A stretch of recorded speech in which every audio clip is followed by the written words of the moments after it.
Yeah, looking for content. I was going to see who the league goal scorer was, and that was about it. Exactly.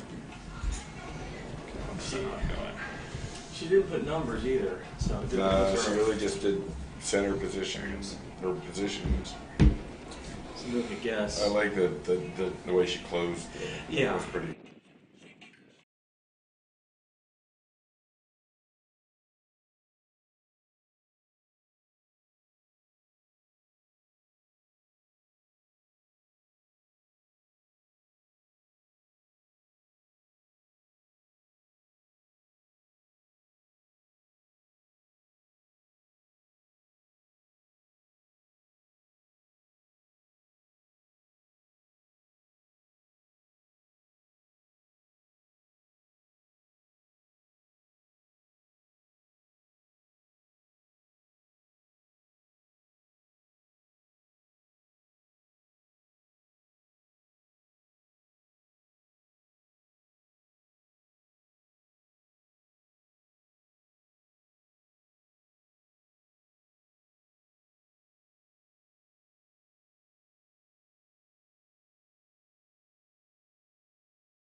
We kicked it up a notch because we have high school playoff soccer action. It's a girls matchup between Carl Albert and your Heritage Hall Lady Chargers. It's going to be a big one today as we kick it up to the playoffs, and this is the first round. It's a windy, blustery, kind of overcast day, and an exciting one as we have two very, very good soccer teams coming to play. It's win or go home, as all playoffs are, and it should be a great one. Just the girls playing here, as the boy Chargers are on the road. They'll be playing at 7:30 tonight. May talk a little bit about that later as we get into the show. But we've got the girls starting at 5:30 tonight, just about 15 minutes to go. Let's bring in the voice of Heritage Hall Soccer, Brian Gordon. Brian, how are you today? I'm doing great. How about yourself? I'm doing great. We haven't talked to you in a while. Had a little bit of time off since our last game, and now we've kicked it up. We're into the playoffs. Carl Albert comes over. Heritage Hall finishing second in their district, so they're going to host one game as we head into the playoffs. Carl Albert, I guess, finished third in their district, so that's how that works. They've come on the road over here to Heritage Hall. Not a very far trip. Most people know Carl Albert over in Midwest City area, so they made the short drive over. Very good team, very accomplished team.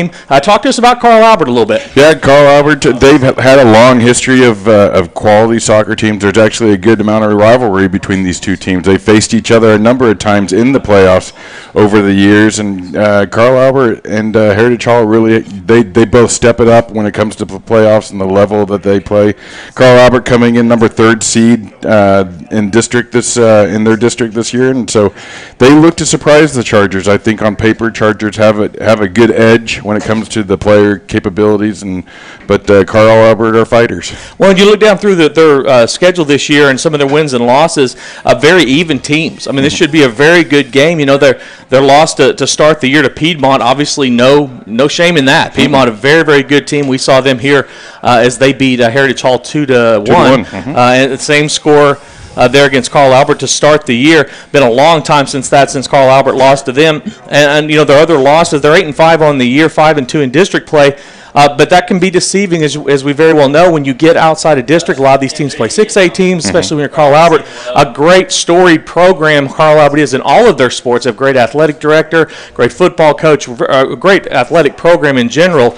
And so they're going to schedule teams that make them better. They're supposed to be peaking this time of the year, and they should do a good job of doing that. So we expect their best effort there today. So Carl Albert coming in town. We'll talk a little bit about Heritage Hall today. They wrap up a very good season. This is a team we didn't really know what to expect offensively as we started the year, where they were going to get their offense, and we were able to do that. Mary Kate Magnus, really a strong force at offense, and she was able to get it done. The defense we knew was going to be good and very predictable, not giving up a lot of goals this year. and they did it with their defense this year. Absolutely. Mary Kate coming in with 32 goals for her career, and they're going to lean heavily on her tonight. She's going to have to, if she's playing in the center, she's going to have to really control that center and then kind of be that late attacker. As the Chargers push forward, she'll look to clean up, maybe have that opening for a pass back to get a free shot. But she's going to be a big part of the success of this game tonight for the Chargers. Yeah, thanks. So definitely everything gets magnified as you get into the playoffs. You play better teams, harder opponents, and scoring will certainly be at a premium, and obviously the defensive effort, not making those mistakes and being able to get it done each and every time you get that offensive push, going to be paramount as we head into the playoffs, and that leads us to our feature player of the game. Fuzzy's Tacos player of the game is Ellie Lewis tonight, a sophomore defender for Heritage Hall, coming off a up and down season last year. Started the year on the injured list. She had broke her foot. Ended the year kind of a weird way last year, starts the year this year, getting it going, and actually has improved the entire year. Started out and it has improved as the year's gone along and becoming a real force on the defensive end for the Chargers. Absolutely. She's really kind of fallen into that defensive mid role, and she's really a big part of just keeping the Chargers controlled when they move the ball around and disrupting anything that comes from the opponents towards her. She's great with 50-50 balls, really able to challenge and win those, or at least make it hard for the other team to get them. And then, just the way that she plays with the other people, with the forward, she connects that back line with the forward line. Well, and that was a hole we knew was going to be there when Gabby Bowen moved into goal. That was something she was great at last year, being that kind of connector. And she's definitely stepped into that. Avery, along with, their name escapes me, the redheaded Avery.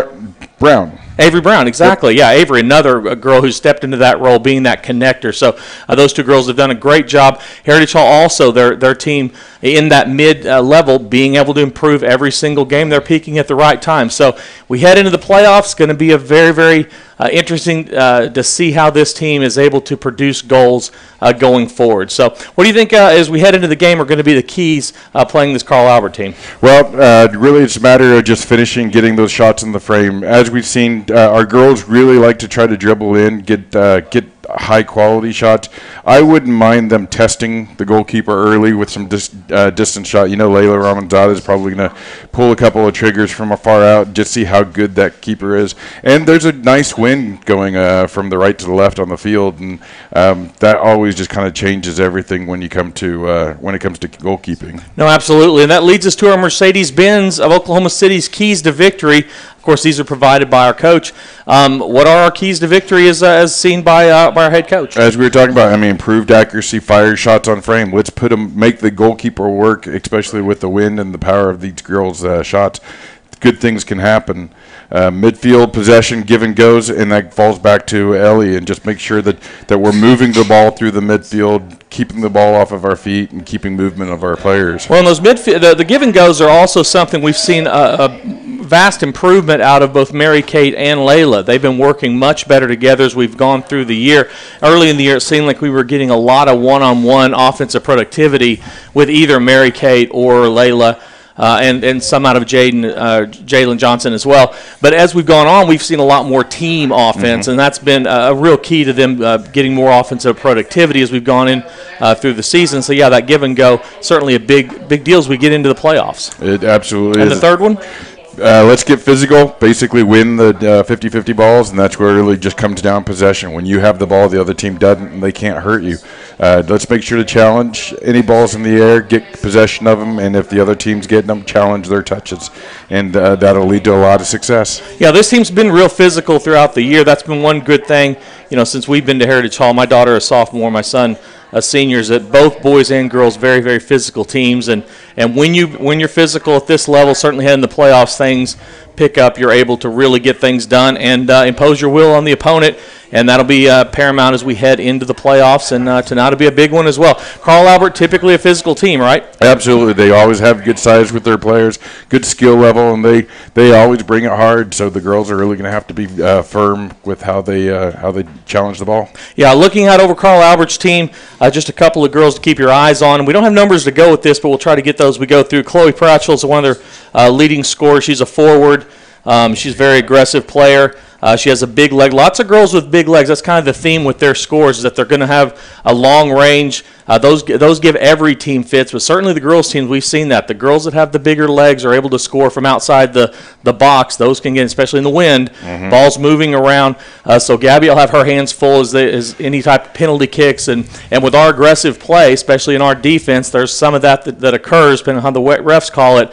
It'd be interesting to see how that kind of plays out on those big-legged kicks that they're going to maybe getting as we go through the night. Yeah, she's captain of the team and number 15. Number 15, great. And then Shanna Powell, also center mid player, another girl with a big leg, going to be able to get things done outside the box. It'd be important that we're able to play the wind, keep girls in front of the ball whenever we can, and Gabby being able to be quick on her feet. Well, and it's really going to come down to Riley Orton. She's got to be the one back there controlling that defense, making sure the people are marked up and that they're staying with their players and not giving these girls with these big legs the opportunity to take a shot. Another opportunity for a sponsor. It will come down to Riley Orton.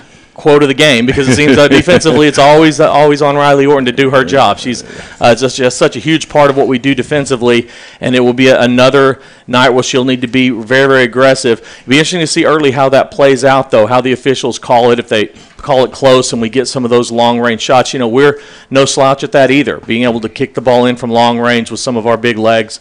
So, as we head into the playoffs, everything kicks up. Girls are getting better. Teams are getting better, and that offensive threat from further out is going to become a bigger deal. So, little more than 5 minutes to go before game. You want to go over the starting lineups? Or let's take commercial break then. Let's head to a commercial break. We're going to come back. We'll then break down the starting lineups. Little under 6 minutes to go. Huge night of girls soccer here at Heritage Hall. Stick with us. We're going to take a quick break, hear from some of our sponsors. We'll be right back over the starting lineups and then get this matchup between Carl Albert and Heritage Hall underway. You're listening to Heritage Hall Soccer.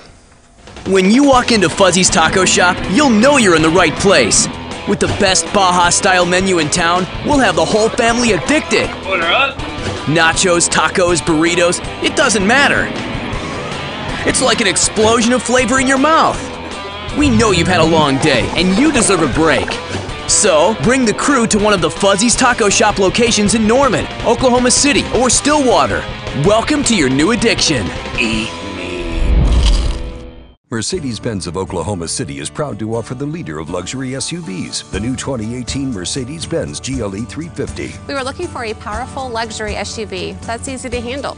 Safety is always a concern when driving on the highway, and we were really impressed with all the safety features on the GLE. It has a lot of cargo space, and that's very important to me when I'm hauling the family around. Our sales associate made our experience very memorable. It was just that easy. Only at Mercedes-Benz of Oklahoma City.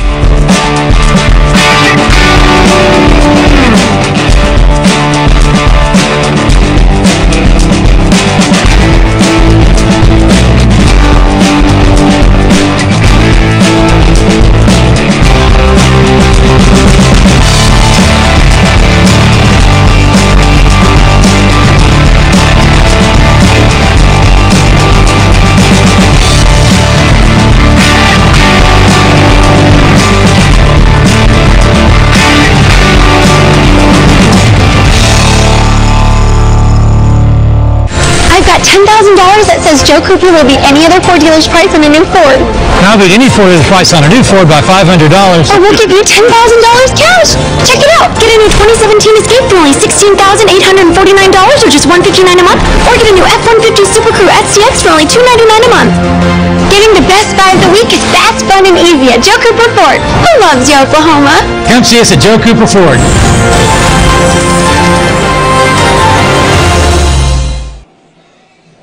And welcome back to Heritage Hall High School. We're about 3 minutes to go before the start of the Carl Albert Heritage Hall girls playoff soccer game. We're getting ready to go over your starting lineups. Send it over to Brian. Brian, let's go over the captains, and we'll go over the starting lineups for tonight's game. Absolutely. So Layla Ramzada up top. She's in kind of a new role for her. She's usually in the back. You'll see her on the wing. Now we see her up top. So it really kind of paints a picture of what Coach Brewster's looking for, just some long, strong shots at the keeper. Let's test that keeper early.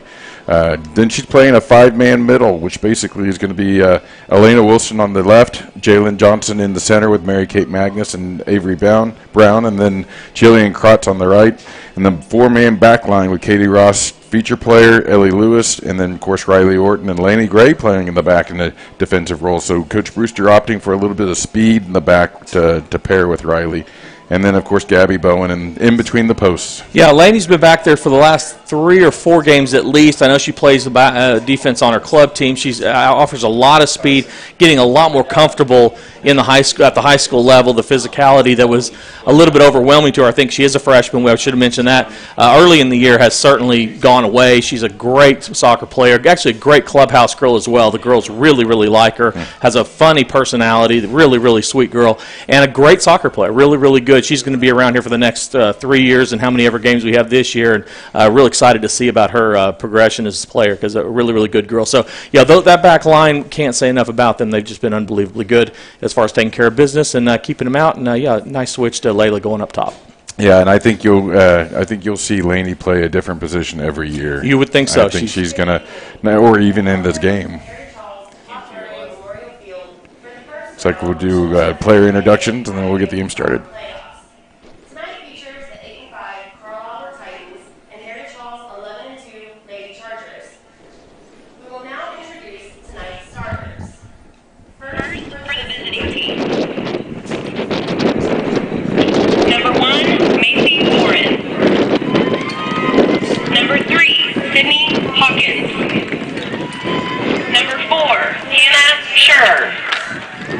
Number 5, Josie Wiley. Number 7, Cheyenne Powell. Number 8, Mallory Purcell. Number 9, Ariana Hernandez. Number 10, Rachel Bond. Number 11, Breely Frasco. Number 15, Chloe Pratchell. Number 16, Taylor Eddy. And now, the Lady Chargers.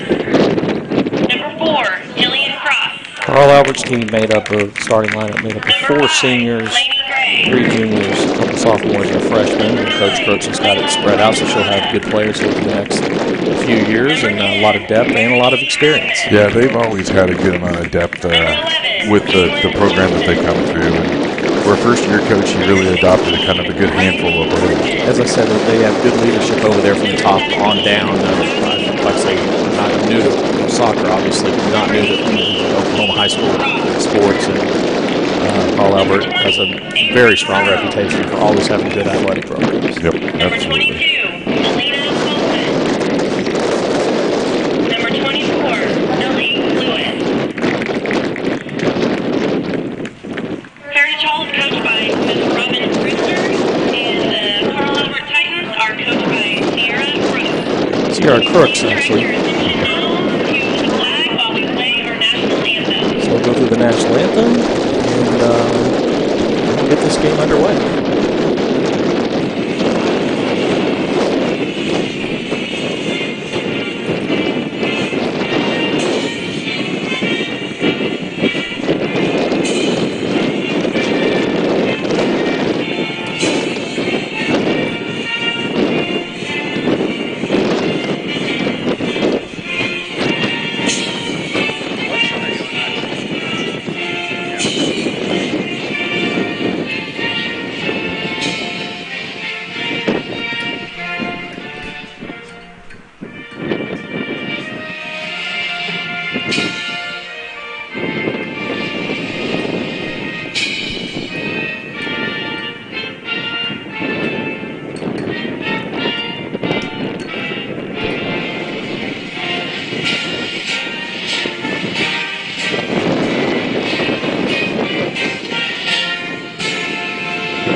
And we've run down our time limit. We're getting ready to get this game underway. You know, something we haven't talked about, Brian, is the weather.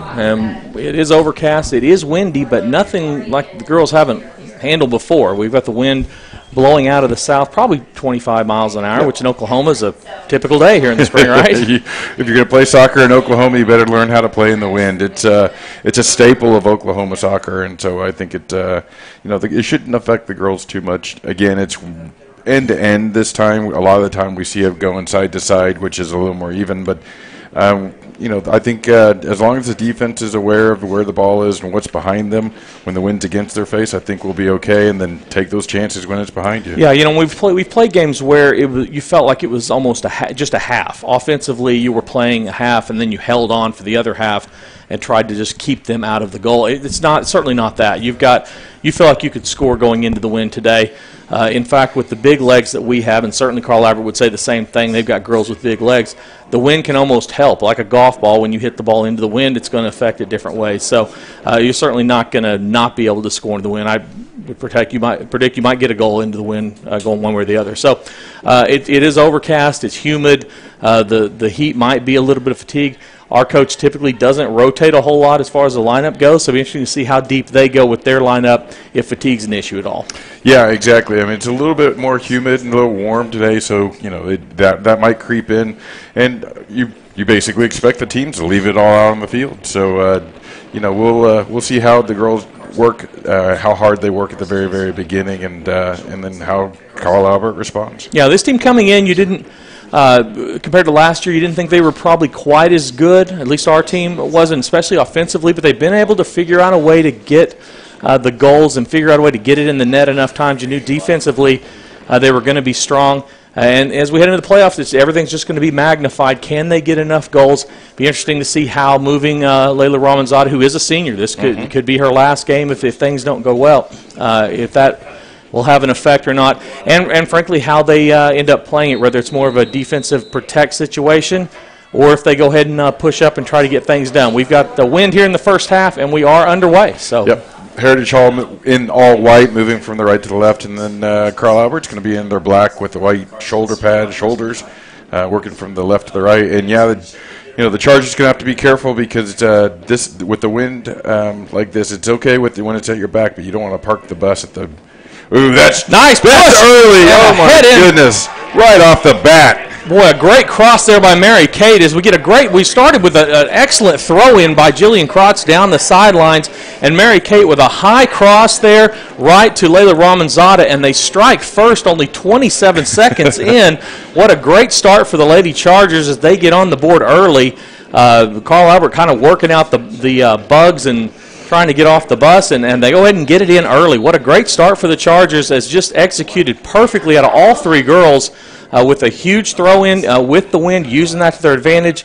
And then that high cross that is really hard to handle, and just right to Layla, and she puts it in the back of the net, and 1-0 Chargers. Hit her in stride, and I guess a brilliant move by Coach Brewster to put Layla up top. She knew exactly what she was doing. It's a savvy move. Yeah, she had a week off since our last game and thought of a way to get some offensive productivity early, and it absolutely paid off to start the game. So we're back underway again.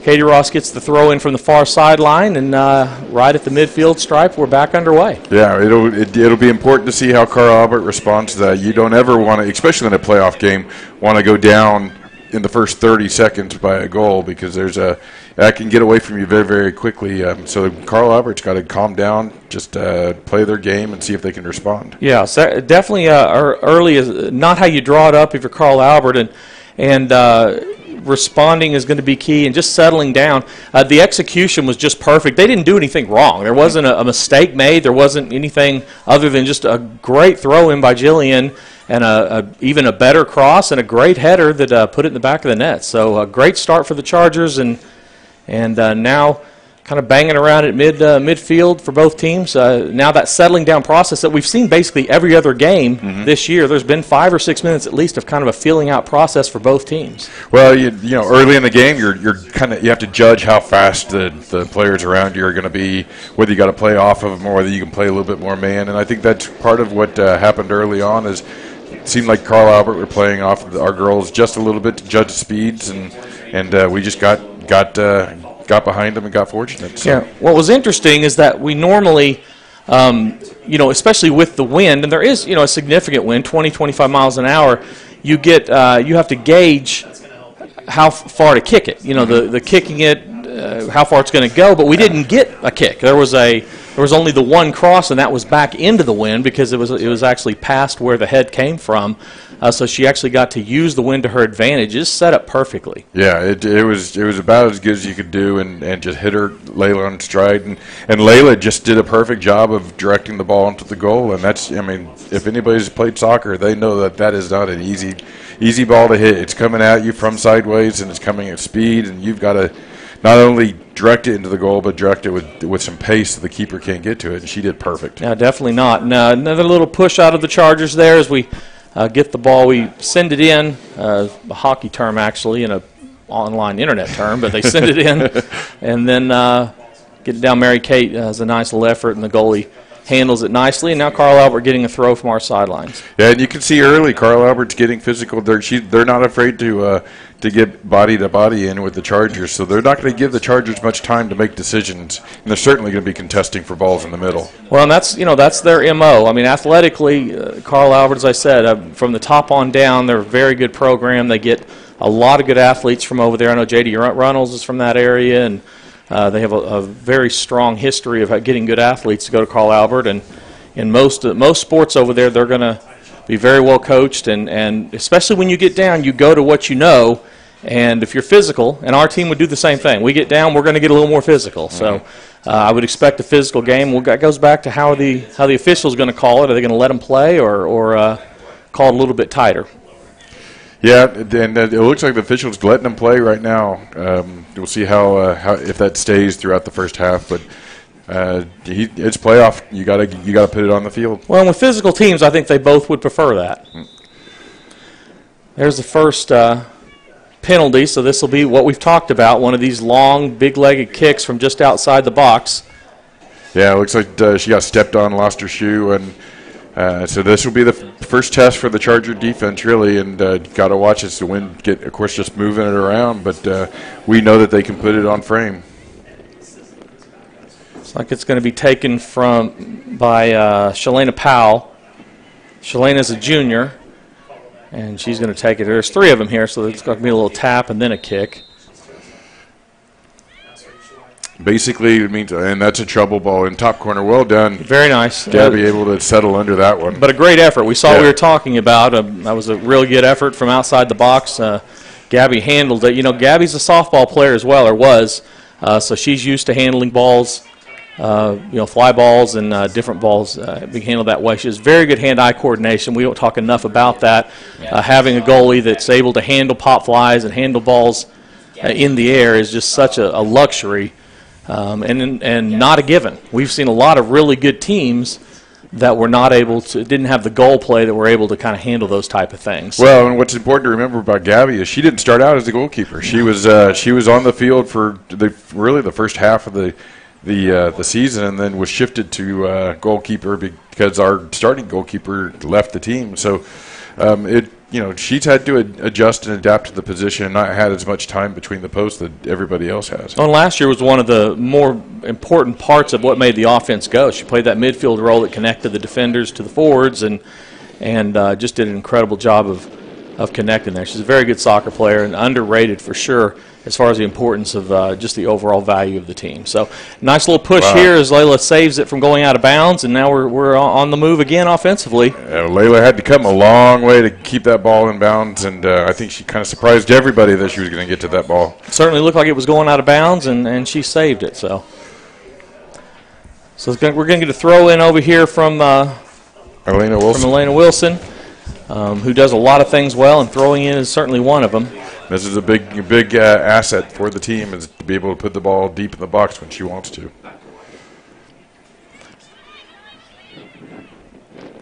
Avery Brown at the top. She wanted to settle under that ball, maybe get a kick on it, but the ball drifted off a little bit too far. Ball moves out of bounds, so we'll get a throw in from the other side. So almost 10 minutes gone here in the first half, and the Chargers, if you're late tuning in, you had to go get a sandwich or something, you missed a great start if you're a Charger fan. Carl Albert fans are wondering what the heck happened. Probably a throw in right off the bat down the far sideline to a crossing, Mary Kate Magnus cross to a header by Layla Ramanzada. less than 30 seconds into the game gives the Chargers a 1-0 lead to get us going. Since then, it's kind of been about even. They've gone back and forth pretty much between the boxes, and it's been about even since then. But the Chargers off to a 1-0 lead, and we are, as I said, about 9 minutes into the game, and the Chargers on the move here again, cleared out nicely by one of the Carl Albert midfielders. Yeah, the Carl Alberts, they're sticking to their defense in their end, not spreading it out too much. So really looking to counterattack as soon as they can get that ball. They're leaving up their two forwards, and their two forwards are fast. So our Charger defense is going to have to adjust and make sure that they cover them properly. Well, when you come into somebody else's, especially in the playoffs, when it is win or go home, and you have almost half of your team are seniors, you go down 1-0. Even if it's you do not want to go down 2-0. So it becomes a real defensive priority to, especially when the ball's sitting down in this end of the zone, to make sure you're clearing the ball anytime you can. Mary Kate was stealing the ball nicely. She's crossing it. She's still fighting. Cleared out nicely there by one of the Carl Albert defenders. Well, and that's, you see her, and she dribbled through 3 or 4 people. Could have gone down really at any point and gotten the foul from the referee, but she's such a fighter. She's just looking for that next step opportunity where she thinks she might be able to take a shot. Well, and what's funny about Mary Kate, she's only a sophomore, and she has been talked to at home about doing some of that, falling down when necessary. And we've seen a couple of times actually on the road at Lawton. We saw the 5-second delay fall down, and she did get bumped and pushed, and then a couple seconds later she fell down as if she had a stroke or something. It was really late and actually a little bit funny. So she got up and said, "Oh, that must have been a little bit late." So, but yeah, she's too much of a competitor. She cannot get herself to fall. And I tell you, John Matthews on the boys team's the same way. We've seen him be beat up before and just not go down. So it's a real it's a nice thing. It's really good. It's refreshing to see. It is. It's really nice to see them fight through those things. But you're right. We've seen a few times when they just happen to have tripped, and it might have paid off for them. So, goal kick here coming out from Carl Albert's goalie. Chargers still with possession deep in the Carl Albert end of the field. They just need to create a little bit more space. They'll get a throw in over there on that side out of Jillian. Goalkeeper's Macy Boren. She's a sophomore for Carl Albert. Goalkeeper's such an odd position because it's almost thankless in a way, and it takes a special type of player to do it. And Macy Boren's the girl for Carl Albert. She's only a sophomore, so they'll have her around for a while. Looks like Lily Hansen came in for Jillian Crott to early substitution by Coach Brewster. And that's a really good time to do that because Lily, by far, the best throw-in girl on our team. She has a huge arm and throws it in great. Also, something else about Lily, the best powder puff quarterback I've seen in a long time here. You can tell that she was out throwing balls to her brother Jack when they were younger because she's air raid at its best when you talk powder puff football. So. Right. Another goal kick coming from Macy Bowen. Gets it out of there nicely. And Carl Albert on the counterattack here. You can see the speed of Carl Albert's forwards. Riley just going to shield that ball and give the Chargers a chance to do a throw-in. But, I mean, early on, those Carl Albert forwards are going to be chasing down those free balls. Yeah. Laney Gray will take the throw-in here. Riley's patience is something that is just comes from all of her game. It's a little bit of a mistake there, but we made up for it with some physical play there. Nice job out of Avery Brown. She's another girl we don't talk enough about. She's just really good in that midfield role and a staple of what we do well off defensively. And Avery, after a little bit of a mistake on that pass there, she had some physical play and stopped that from going anywhere. And now we get a goal kick out of Gabby. Yeah, great kick by Gabby. Helps to have a little bit of a wind behind her, but she's able to clear that pressure pretty quickly. Over from Laney Gray to Avery, up to Layla. Now we're back in their zone. So. Yeah, and it looks like Layla's shifted back a little bit. I know it looks like Lily may be playing a forward position. And then Mary Kate is playing kind of more of an attacking mid role. So Coach Brewster's playing with the lineup early on, see if she can continue to keep pressure on the Titans. Be a throw in on this side.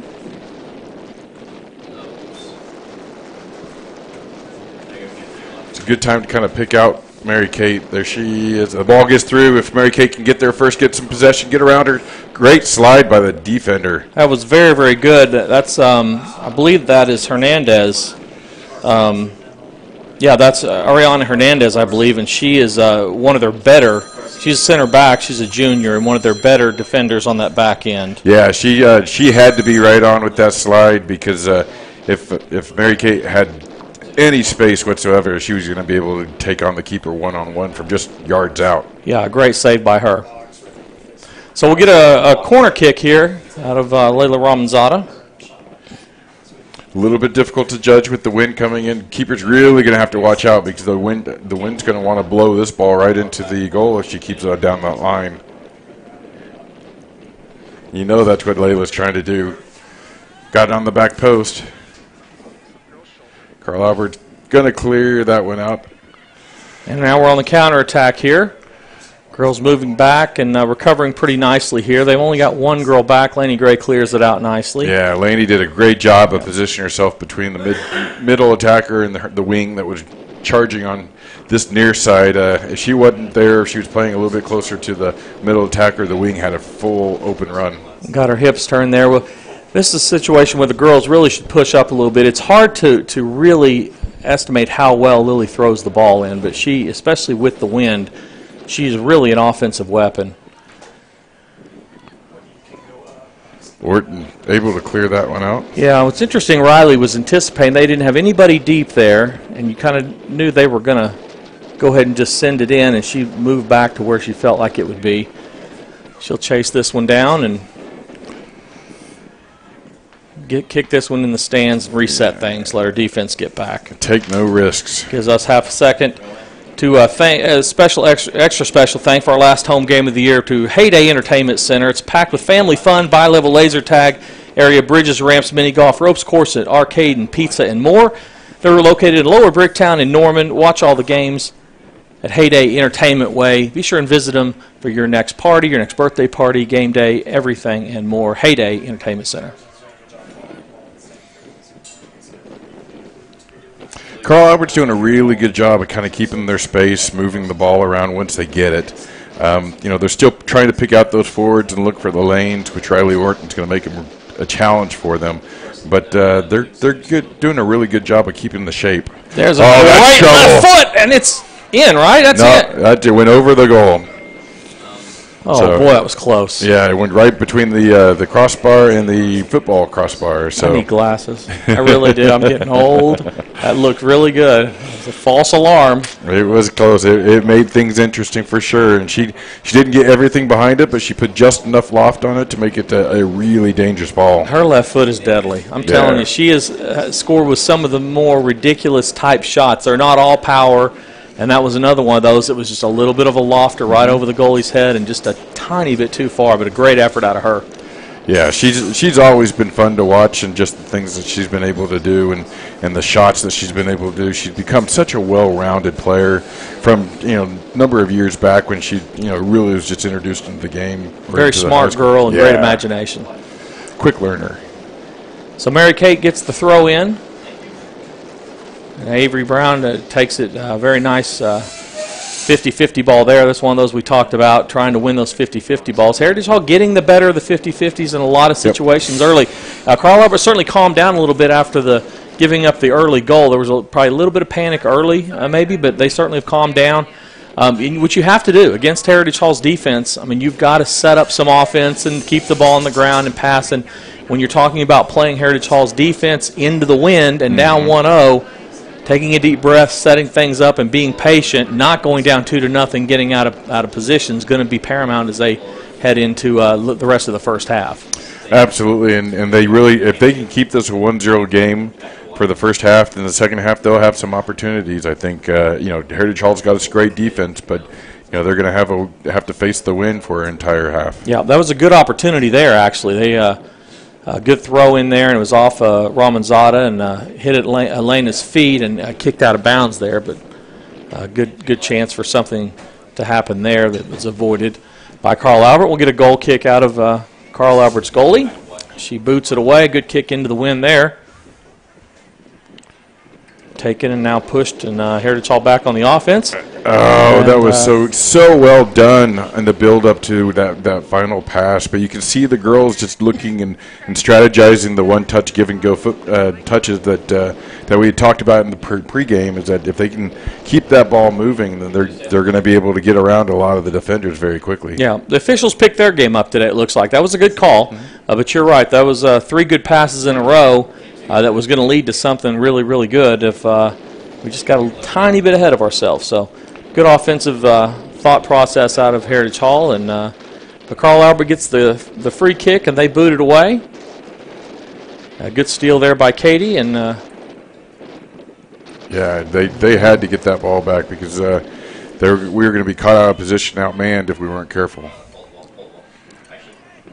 A little bit aggressive on that shot. A little bit, yeah. There just wasn't much of an offense. Had a couple of girls there, but probably three defenders back. So we'll get another goal kick out of Gabby.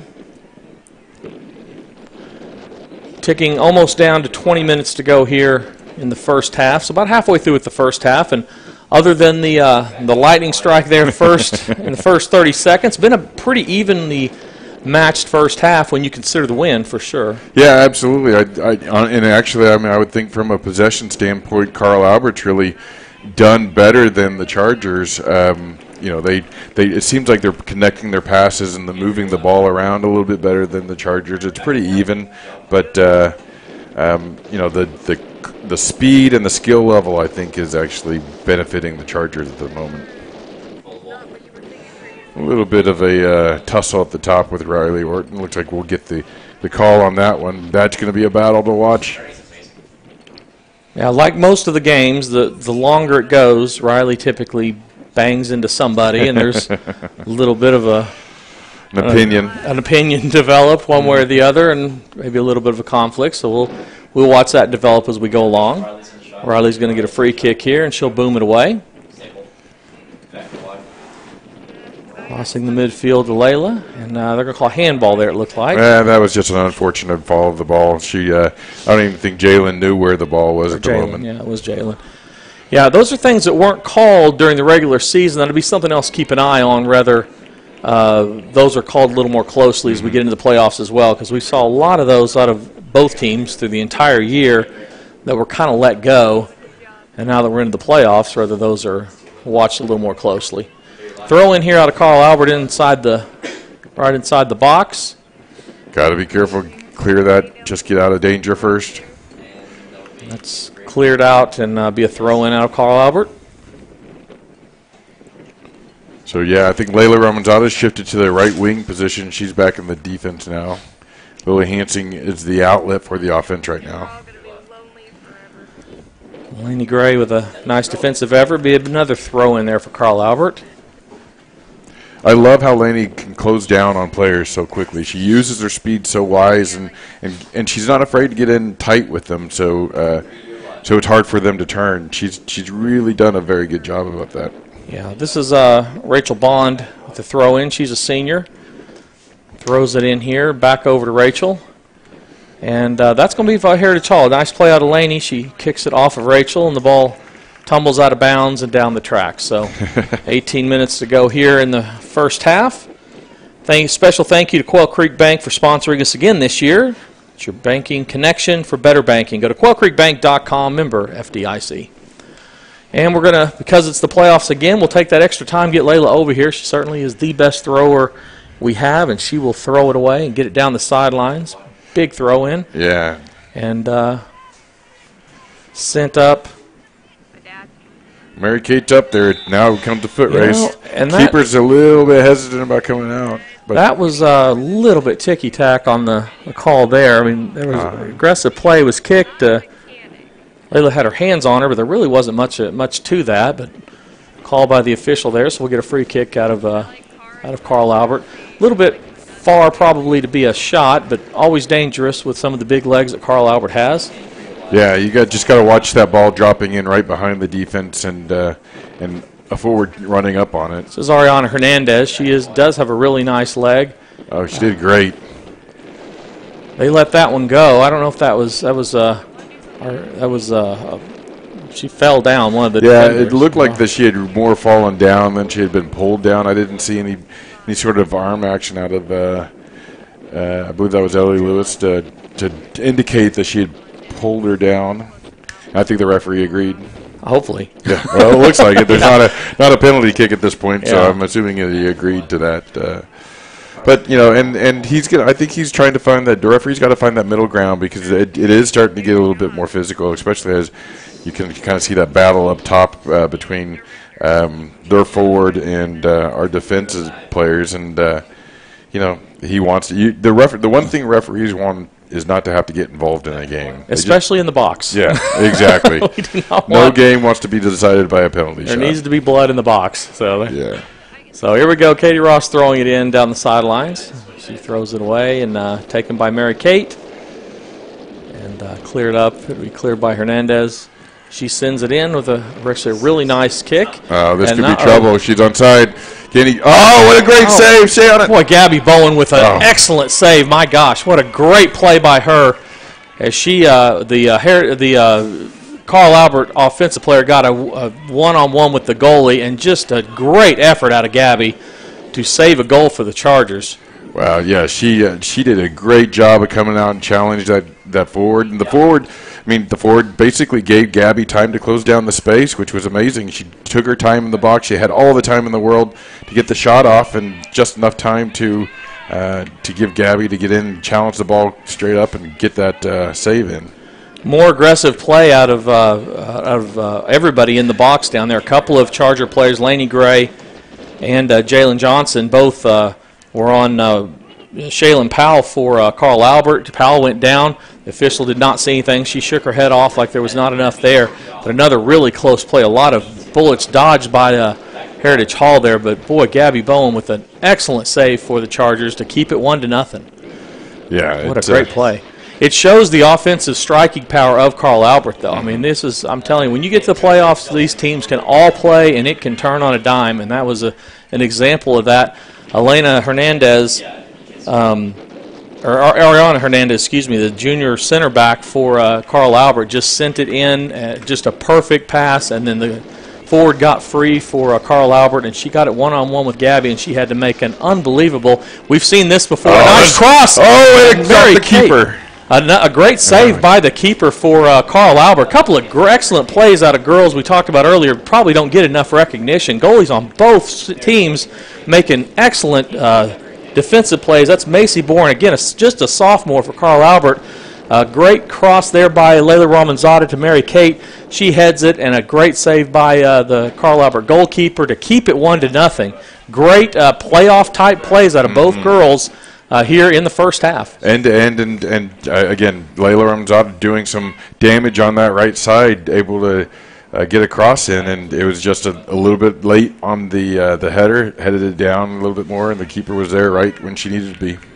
Yeah, boy, exciting stuff, and both goalkeepers earning their keep today. I mean, great job out of both of them, and we've only played 25 minutes. Carl Albert sends it in, and Riley's just going to play it out, let the defense reorganize. Yeah, better safe than sorry, so we're going to send the ball out of bounds and regroup defensively, and everybody's going to mark somebody, and they'll get a throw in over there for Carl Albert.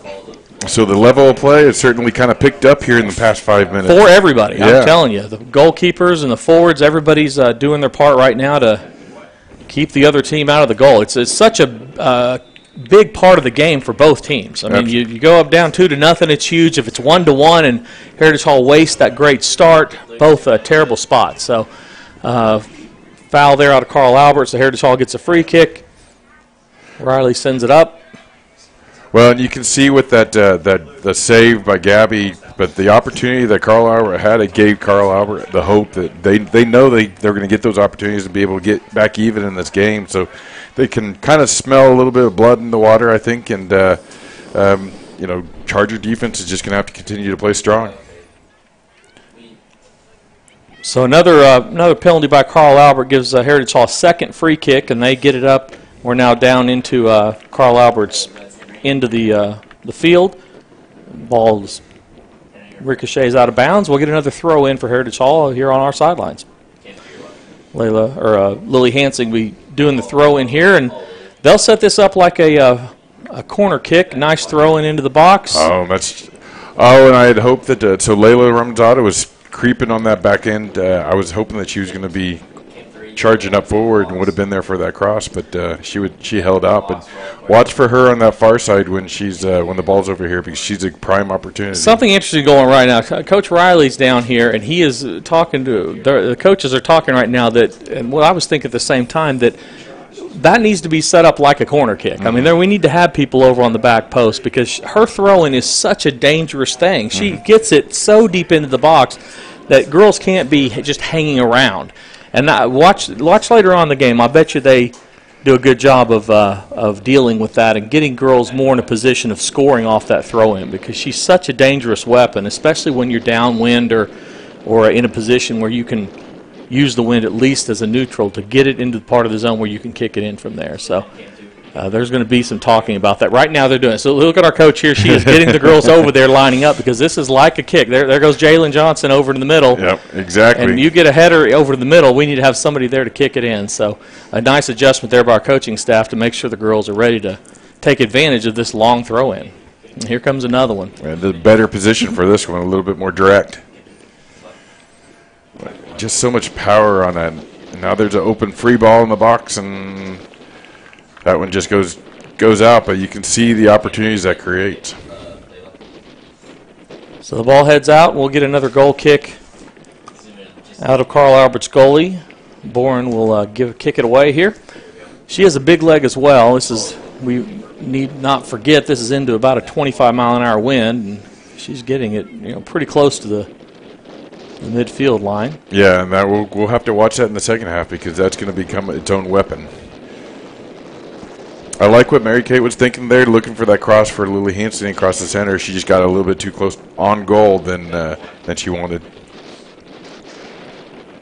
Lily's quietly developed a nice little just touch game in front of the goal. She's not one of those girls that's going to out-athlete you. She's not going to dribble past anybody.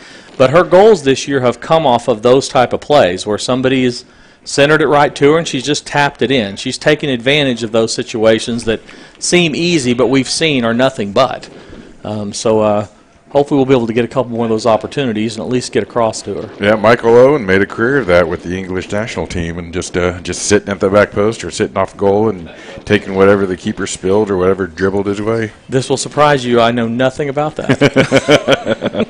So you can't fact check me either. Nope. So everything I said was true. You could have said Beavis and Butthead did it, and I would not know the difference. but I'll take your word for it.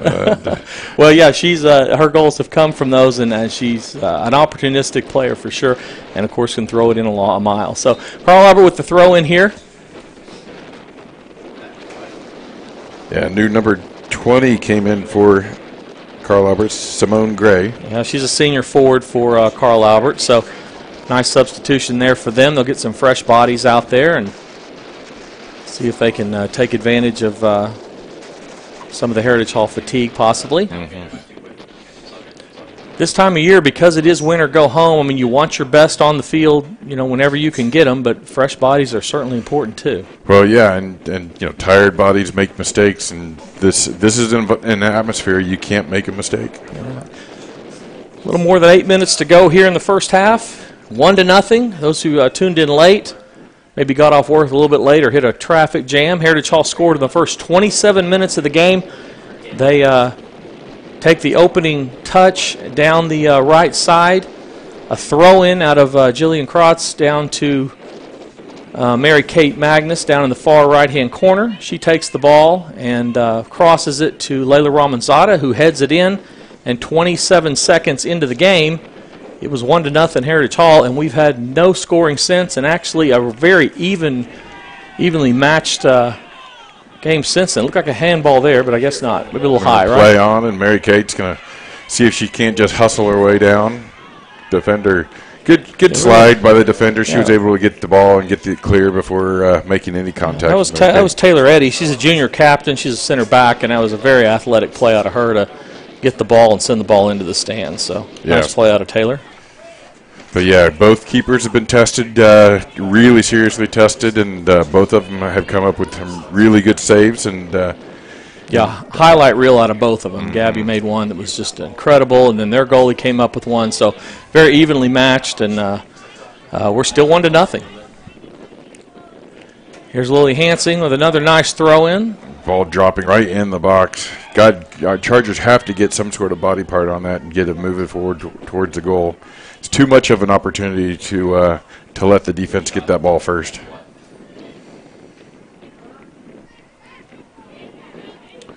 Laney throws it in. Jalen Johnson will take it. Crowd. That's a big shoulder, but if we're going to be called for that, we're going to have a lot of those on us because we're not afraid to shoulder somebody off the ball. So, and offensive push here. Katie Ross trying to chase it down. She should be able to clear this out. Nice steal there, and it trickles out of bounds. So we'll reset the defense on the far side. And throw in here. Crowd definitely getting into the game. Well, it's the playoffs, and they understand the importance here also. And boy, 2-1 halftime, those hot dogs will taste a little bit nicer. So 2-0. So we'll try to get one more here. And nice little cross there by Carl Albert. Won't be saved. The ball trickles out of bounds as we head under 6 minutes to go. Laney Gray will throw it in here off the far sidelines. Chargers really just need to start connecting some of those passes, see if they can't close down and get the ball under control. This could be trouble if she can get there. Doesn't have a lot of help in the box, but there's people there. Yeah, nice effort there. Good idea. Chargers had a couple girls there surrounding the offensive player for Carl Albert, who was in a good position. Just had a couple of Chargers there. That was Simone Gray, who had come in, that senior forward for Carl Albert. And it was cleared out, and now we're back to the midfield stripe. Again, it's been kind of a game of streaks so far offensively. We'll spend a minute or two down at our end, and then a minute or two down at their end, and very evenly matched to this point. Yeah, really a fun ebb and flow of the game. You know, you think one team's kind of dominating, and all of a sudden the other team is controlling the game, and so a lot of fun play out there right now. Which, if you're Carl Albert, you have to be pretty happy with at this point.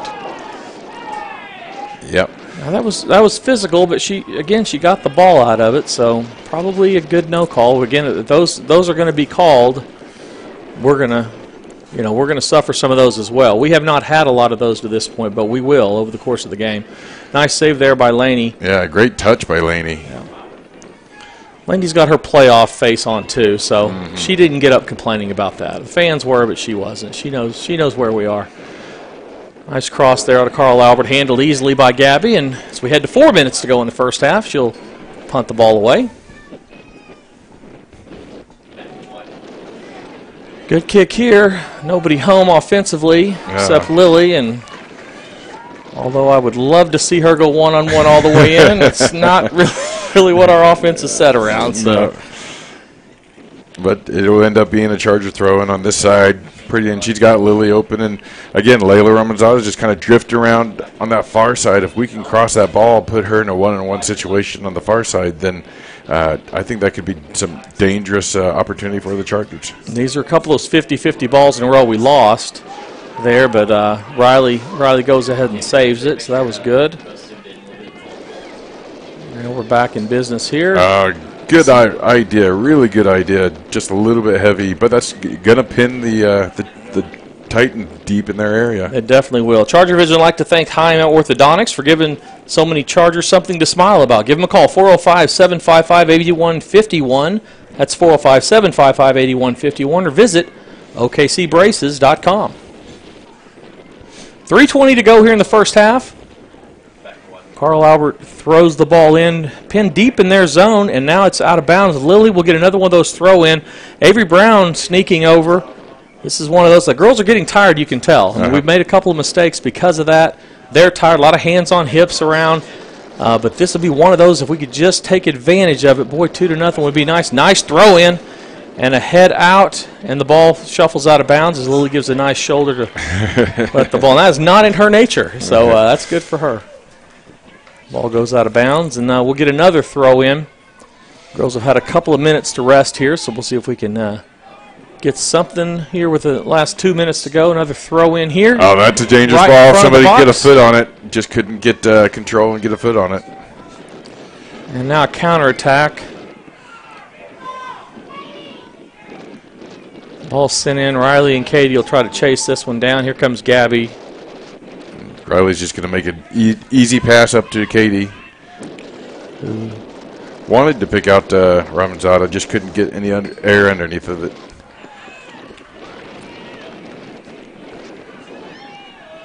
And that was a 50-50, and she came up with the ball. They've been consistent about that. I mean, girls are hitting the ground, but if you win the ball, they're letting them play. Yeah, you can see the girls leaving it all out on the field, though. I mean, they're going at these 50-50s with everything they've got, though. Well, they definitely are important, and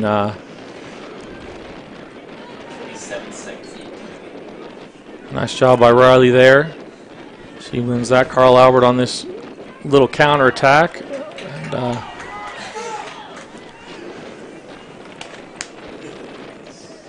now is an opportunity to get a little bit of control, spread it out a little bit. And the ball sent off the out-of-bounds area on the other side. 1:20 to go here. A lot of hands on hips here. A lot of girls tired. Probably want to just take your time here, right? At this point? I mean, the play has gotten kind of frenzied, and that's never really a good thing in soccer, in my opinion. You want to have kind of control and you know, plan out your attack, and right now it's just all reactionary. So they throw it in here. I mean, at this point, certainly better to go in at 1-0 than 1-1, and more likely to go in at 1-1 than it is 2-0. I would think. I don't know that we're going to get a quick goal here with 43 seconds to go. Yeah, I mean, that shouldn't be anything really developing, especially the way that it's playing right now. I don't know that there's a lot developing in the midfield.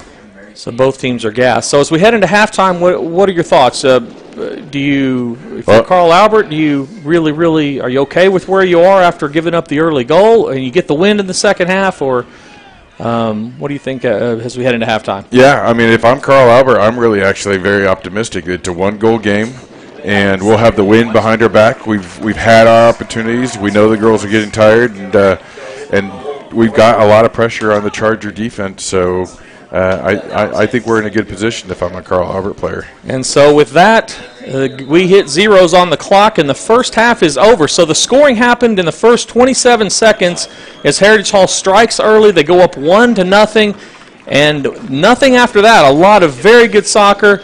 Both teams had their chances. Great goalie play out of both of these goalies, and we head into the intermission 1-0. Heritage Hall over Carl Albert. We've got a 10-minute halftime. We're going to take a quick break, hear from our sponsors, and we will be right back. You're listening to Heritage Hall Lady Soccer. When you walk into Fuzzy's Taco Shop, you'll know you're in the right place. With the best Baja-style menu in town, we'll have the whole family addicted. Order up. Nachos, tacos, burritos, it doesn't matter. It's like an explosion of flavor in your mouth. We know you've had a long day, and you deserve a break. So, bring the crew to one of the Fuzzy's Taco Shop locations in Norman, Oklahoma City, or Stillwater. Welcome to your new addiction.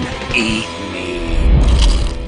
Mercedes-Benz of Oklahoma City is proud to offer the leader of luxury SUVs, the new 2018 Mercedes-Benz GLE 350. We were looking for a powerful luxury SUV that's easy to handle. Safety is always a concern when driving on the highway, and we were really impressed with all the safety features on the GLE. It has a lot of cargo space, and that's very important to me when I'm hauling the family around. Our sales associate made our experience very memorable. It was just that easy. Only at Mercedes-Benz of Oklahoma City.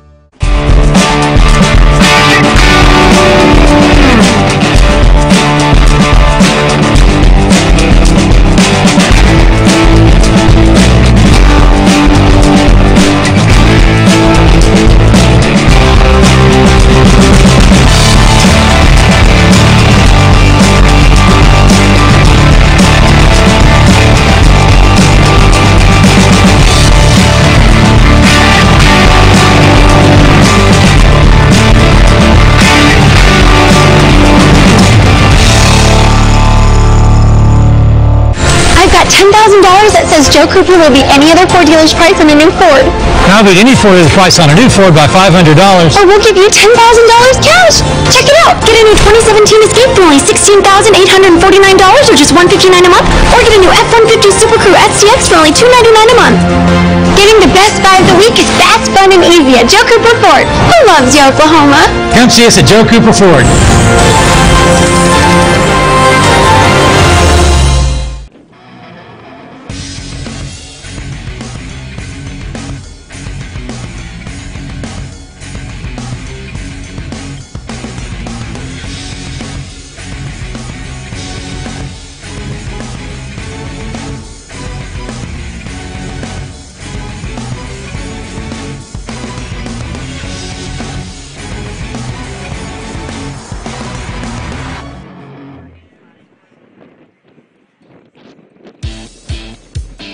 You're like most of us. You've got junk in your garage. Heavy junk. It's taking up space. It's collecting dust. Here's a thought. Do something about it. While you're at it, let's clean out the shed, the spare room, maybe a little more in the garage. Big or small, just point and it's gone. Junk Boss. Your junk goes here.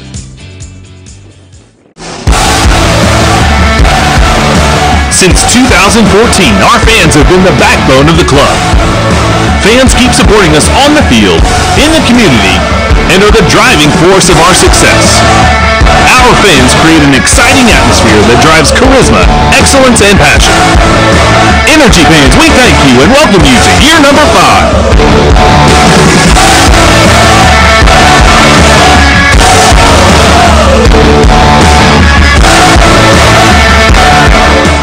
There are moments that define us, that shape our character, that make us who we are. But what if there were no moments for the children of Oklahoma City? Our kids lack the most basic requirement to participate in sports, a field. It's our time to enable our children to create their own defining moment.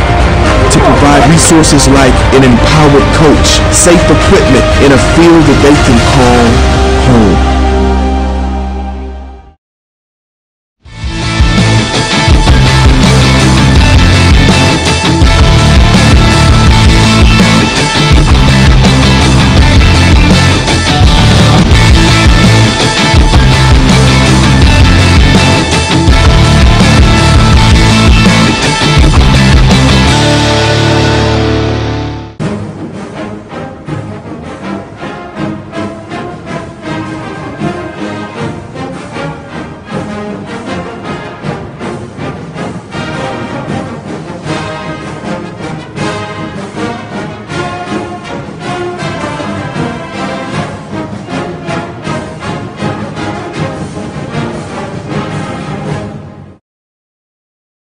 When you walk into Fuzzy's Taco Shop, you'll know you're in the right place. With the best Baja-style menu in town, we'll have the whole family addicted. Order up. Nachos, tacos, burritos, it doesn't matter. It's like an explosion of flavor in your mouth. We know you've had a long day, and you deserve a break. So, bring the crew to one of the Fuzzy's Taco Shop locations in Norman, Oklahoma City, or Stillwater. Welcome to your new addiction. Eat. Mercedes-Benz of Oklahoma City is proud to offer the leader of luxury SUVs, the new 2018 Mercedes-Benz GLE 350. We were looking for a powerful luxury SUV that's easy to handle. Safety is always a concern when driving on the highway, and we were really impressed with all the safety features on the GLE. It has a lot of cargo space, and that's very important to me when I'm hauling the family around. Our sales associate made our experience very memorable. It was just that easy. Only at Mercedes-Benz of Oklahoma City.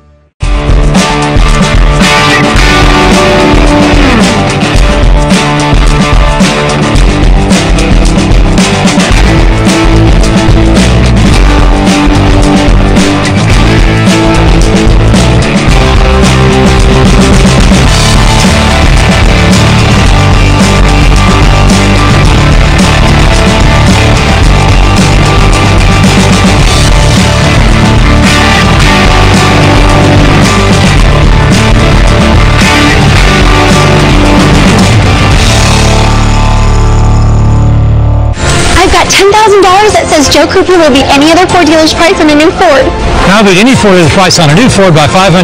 Or we'll give you $10,000 cash. Check it out. Get a new 2017 Escape for only $16,849 or just $159 a month. Or get a new F-150 Super Crew SCX for only $299 a month. Getting the best buy of the week is fast, fun, and easy at Joe Cooper Ford. Who loves you, Oklahoma?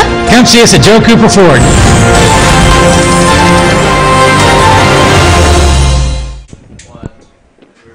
And welcome back to Heritage Hall High School, where we are at halftime. 1-0. Heritage Hall leads over Carl Albert Titans in the girls' high school playoff game here. Brian, 2 minutes and 38 seconds to go or so before we start the second half. Your thoughts in the first half? Well, from a Charger standpoint, they struck early, which is always a good thing, and then continue to put pressure on the Titan defense. It was a little bit of an ebb and flow. I'd like to see a little bit more pass and give and goes by the Charger girls. That seemed to be when they were at their strongest in the attack. And then Riley Orton's just going to have to make sure that she's got that back line tight, because the wind's going to play a whole different aspect of the game. Yeah, I'm not sure why the scoreboard says 0-0, but it is 1-0. Heritage Hall did score early on, but 1-0. Heritage Hall scored in the first 27 seconds of the game. For those of you who missed the first 27 seconds, it was a brilliant start to the game by Heritage Hall as Jillian Crotch threw it in down to Layla Ramanzada, or excuse me, down to Mary Kate Magnus. She crossed it to Layla Ramanzada, and she headed it in. It was 1-0 early on in the game, and it's been 1-0 ever since. So we not much scoring after that, and actually a very evenly matched. So if at this point, who has the advantage? I'd have to say it's Carl Albert, because Carl Albert's going to have the wind advantage behind them. They've got the confidence that they can stay in this game, and they've, the Chargers are just going to have to play really smart defense. And so, I wouldn't call it a giant advantage. I wouldn't be placing any big bets on it, but I think that Carl Albert is going to be able to. They're going to put some pressure on the Chargers that they're really going to have to be at top of their game. Yeah, an evenly matched match. I mean, absolutely, because you've got the 1-0 lead, which is great. But you probably do. If there was no wind, it would be a pick-em, most likely, because you have two very evenly matched teams. Carl Albert weathered the storm after the 1-0 start. And the interesting part, and if you're Coach Brewster, what do you do in the second half? Do you go to more of a defensive posture because you are fighting the wind? You do have a great defense anyway, and you've got forwards that can play defense. Either they do in their club team or they just have natural skill sets that allow them to play good defense. Do you go into that set where you try to hold on for 40 minutes, or do you push early and see how it goes and risk that opportunity of what we saw, which was a one-on-one against Gabby that took a great play for her to save? Maybe you try to score early and then see what happens. What's your philosophy here as we head into the second half? Well, I mean, if you're the Chargers, you're really tempted just to park the bus and say, hey, you've just got to get through my defense if you're going to even this game up.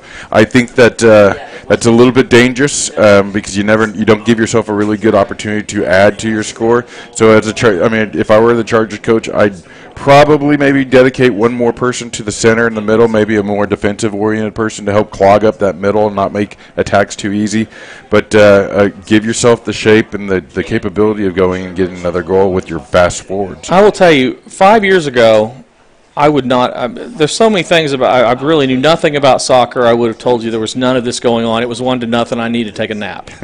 But I mean, the truth is, there's a lot of things going on for a game that's 1-0. There is a lot here, a lot of questions, a lot of decisions to be made, and a lot of things yet to be decided. So we get the second half underway. 39 minutes and change to go, and we are underway in what has a lot yet to be decided. Carl Albert has the ball, and they will.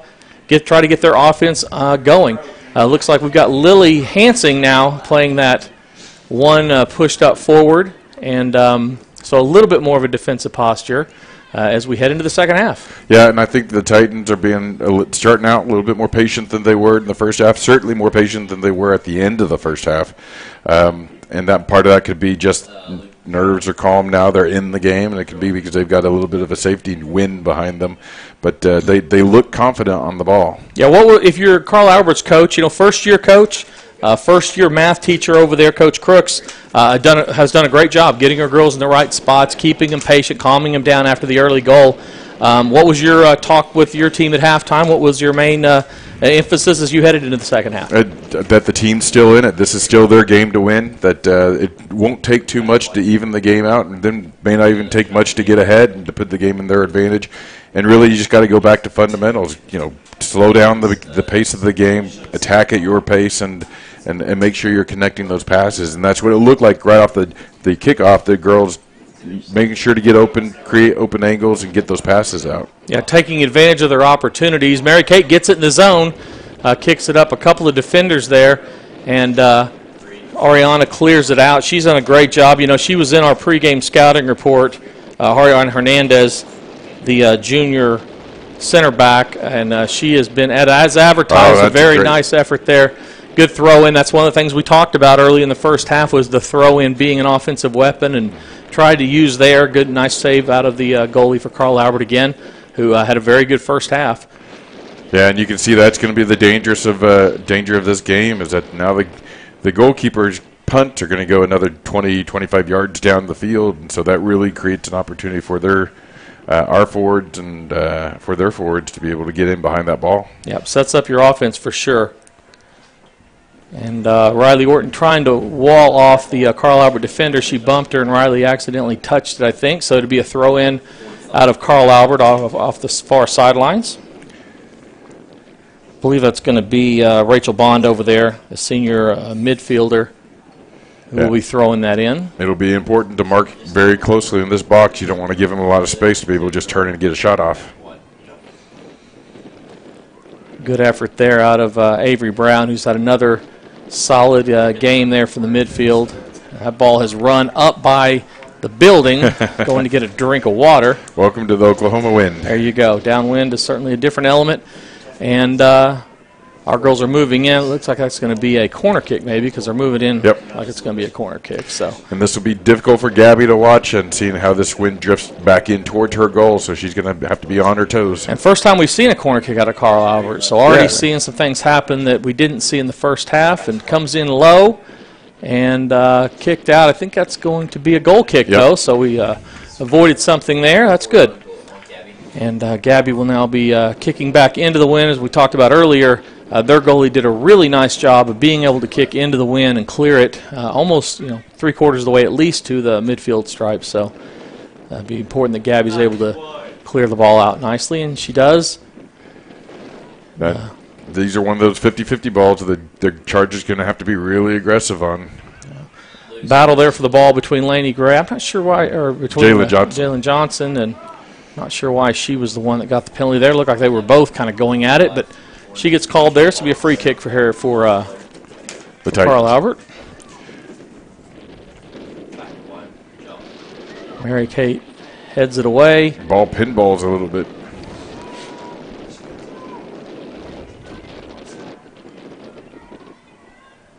Certainly a battle on that outside. Yeah, very. They're very. You can tell they're very well coached, also, and aggressive girls that are looking for every opportunity. Another throw in over there on the far sideline out of Rachel Bond. She's their designated girl that will throw the ball in, and she's a senior for their team.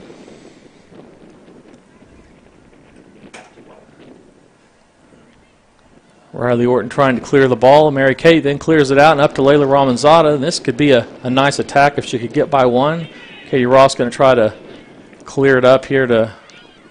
She was looking for Hansing up there top. Good idea, just couldn't get enough behind it. Yeah, and that's one of those situations where she can try to clear it up there, but even if she gets it up to Lily, I mean, there's not much of an offensive push because we're in a defensive set, so you wonder whether it might just be better to get it to one of the ball handlers and have them dribble it up. It's hard to say. Yeah, and you're exactly right, especially when you're going up against the wind. It's if you can get that ball on the floor and be able to start passing and dribbling it up rather than just clearing over the top, then you'll have greater success because it'll be easier to judge and the wind won't affect it nearly as much. Riley had worked over. Ellie needs to definitely move back there. Anytime Riley gets out of the middle, I get a little bit nervous. She goes over. Yeah, you're exactly right because she's kind of our last, essentially is our last line of defense.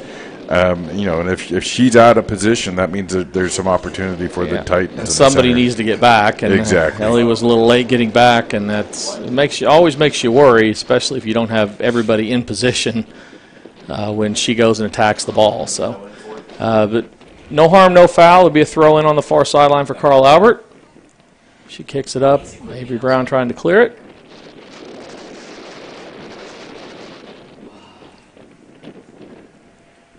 Carl Albert down the far sidelines, and ball is shuffled out of bounds. Be a throw in from there. So almost 10 minutes or 8 minutes into the first half. Certainly seeing a lot more offensive threat out of Carl Albert since they've had the wind. Probably to be expected. They were getting their fair share when they were going with the wind or into the wind. Yeah, absolutely. And again, it changes a little bit of the dynamic of the way that you play when you can put a little more oomph behind the ball, and sometimes that's not always a good thing. You try to make that pass through the defense, and the ball just runs to the keeper, and so you've got to relearn how heavy to hit the ball all over again. Shout out to another amazing sponsor, Energy FC Soccer. Kick it in with the city's best soccer team. Single game and season tickets are available. Call 235-KICK or go online to energyfc.com. Katie Ross with the throw in. Trouble if she can get something on it. Well done by the keeper. Yeah, she got her hips turned and got off a really good shot. Yeah, that was a well placed shot. Went straight to the keeper, but had good power behind it. That's going to give her a lot of confidence to be able to take on our defenders one-on-one more often. Another handball that wasn't called. The ball is sent back over against the fence. Well, and I think with handballs, especially in women's soccer, you're going to see them not called more often than you would necessarily in the boys, because a lot of the time it's they're protecting themselves or they play with their arms up in the air. And I just seen historically it's let go a little bit more in the women's game. Lily Hansey coming back to take the throw in. Katie threw in the last one. It went a little bit more toward the center and actually created an offensive opportunity for Carl Albert. Lily. That foul called there. The girls are being physical and we're making contact. I don't know that we're making nearly enough contact to pull a player of her size down. That's the second time that happened. She was the one in the box earlier that there was kind of a. So she's. I mean, the players may very well be milking a little bit or adding a little bit of drama to it, but got to be aware of that. That's part of the game. Yeah, and that's the. Now we've seen that twice, so there's going to be some of that. That was her and Avery, or her and Ellie that hooked up down here in the box on the other end when she did the same thing. So that's now twice that's happened. They're going to, so we'll get a free kick out of it here, and be taken out by Shalana Powell. She's a junior, it looks like, and she gets it away. Low-driven, well done to collect that. The Titans had everybody ready there for her to drop it, and Gabby just held on to it very, very well. Gabby Bowen, a senior, has got her playoff face going right now. Kind of an errant kick that goes out of bounds, but a great save. We'll get a throw-in out of this far sideline out of Hannah Schroeder, a senior outside backer. And they clear it. Now we can use a little bit of patience.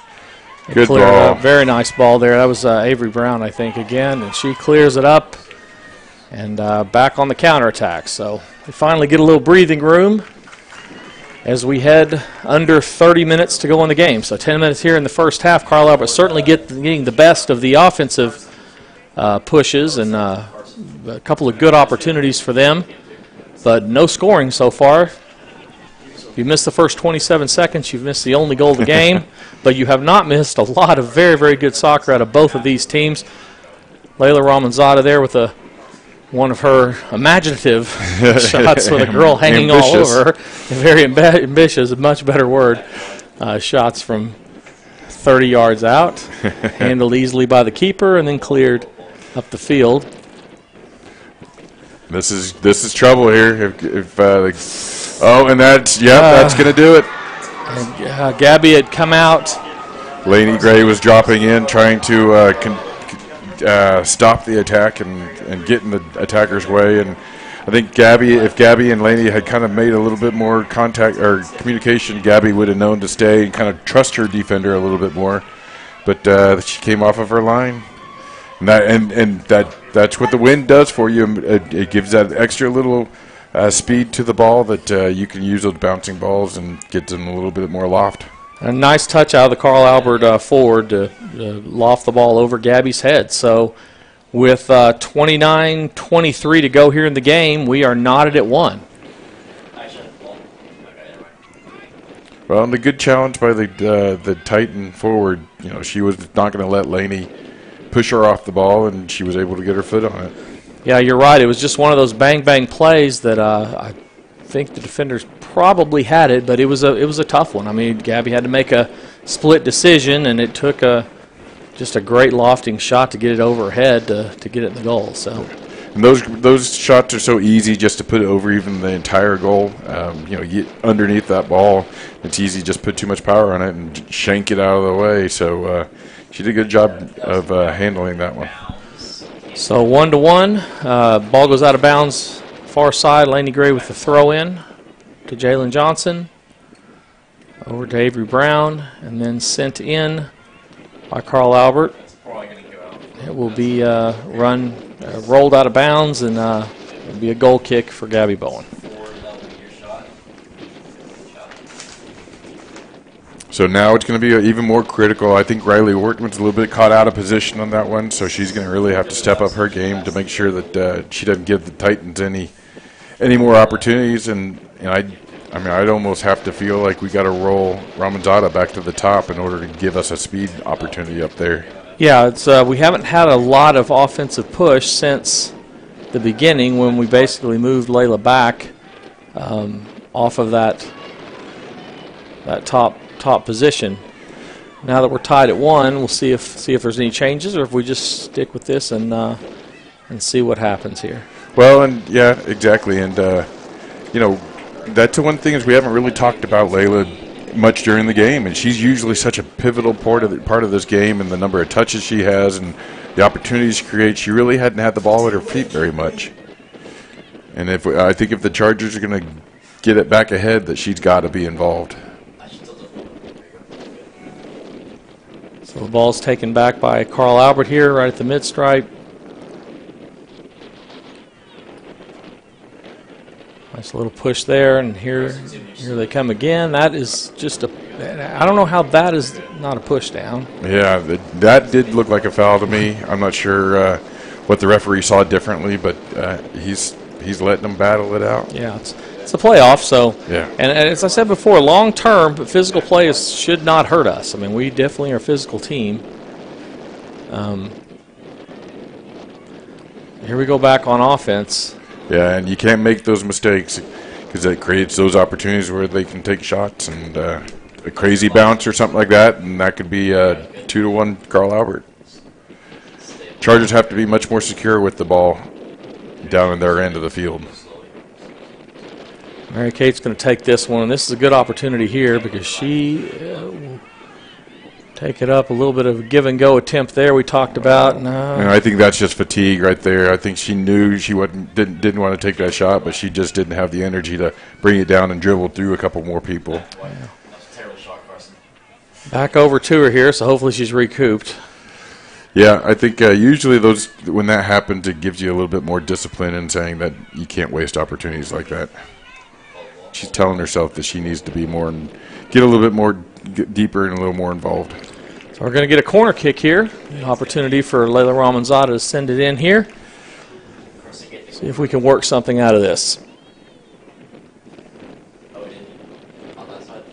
Special thank you to Texadelphia Social Grill, presenting sponsor for ChargerVision since 2013. Tex-Mex meets Philadelphia cheesesteak, and your taste buds are the winner. Stop by the Lower Bricktown location and make every day a Texadelphia day. You wanted to say cheesecake, didn't you? I did, every time. Every time I do. There's a nice... It's a lofting ball. Back up into the wind. She got under a little bit. Nice idea, though. And this is trouble here. You got to make sure we win this ball and don't give Carl Albert the free run. Yeah, it was held up nicely by Katie, giving Riley a chance to get back and the defense a chance to reset. And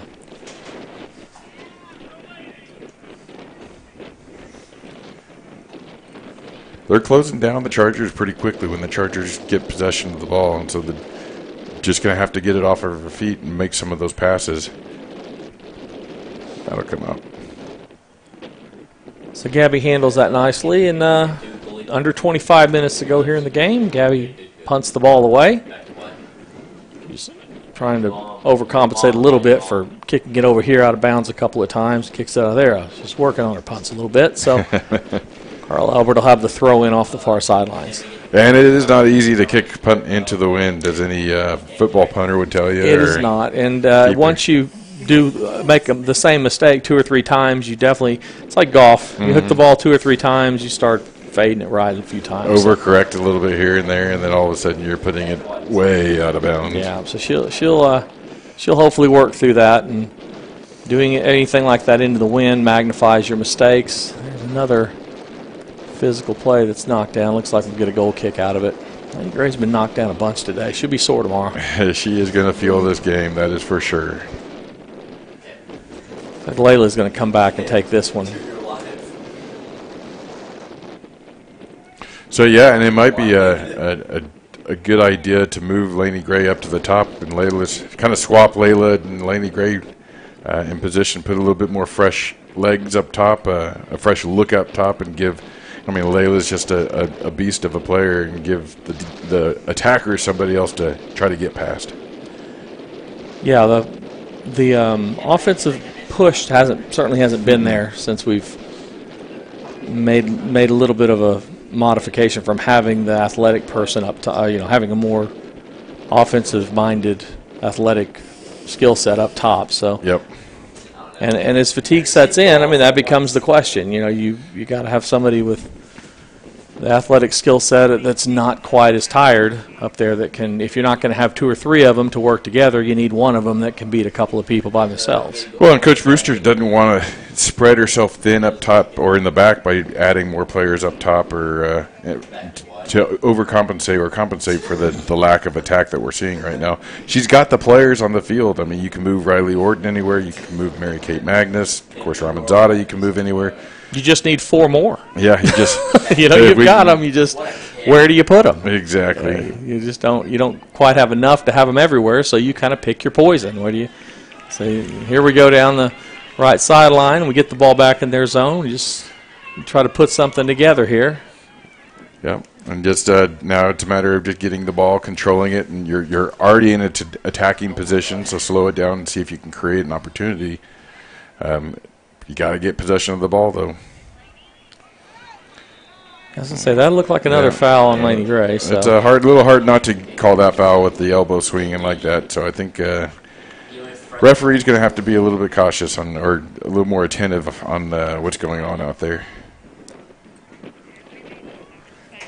Might be a time. I wonder if there's something wrong with Elena Robertson also. She's somebody that at this point might be get some size out there. Yeah, strong left foot, physical player.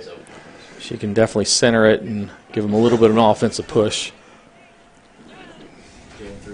as well. So ball rolls out of bounds, and it'll be a throw in off the far side for Carl Albert. Under 21 minutes to go in the game. See if we can lock them down on their end. Yeah, it's been much tougher here in the second half with Carl Albert having the win to sustain the ball in their end of the field. Well, and that's where when Carl Albert had the wind against them, they were doing a good job of attacking us or getting past that wind. So they had to be confident going into the second half with the wind at their back that they'll have the majority of the attacks, and that's been proven so far. Another one. She definitely got the memo. It's worked, though. Yeah. It's been good. So they got a couple free kicks out of it, and it's part of the game. I mean, it really is. I've started watching soccer on TV, and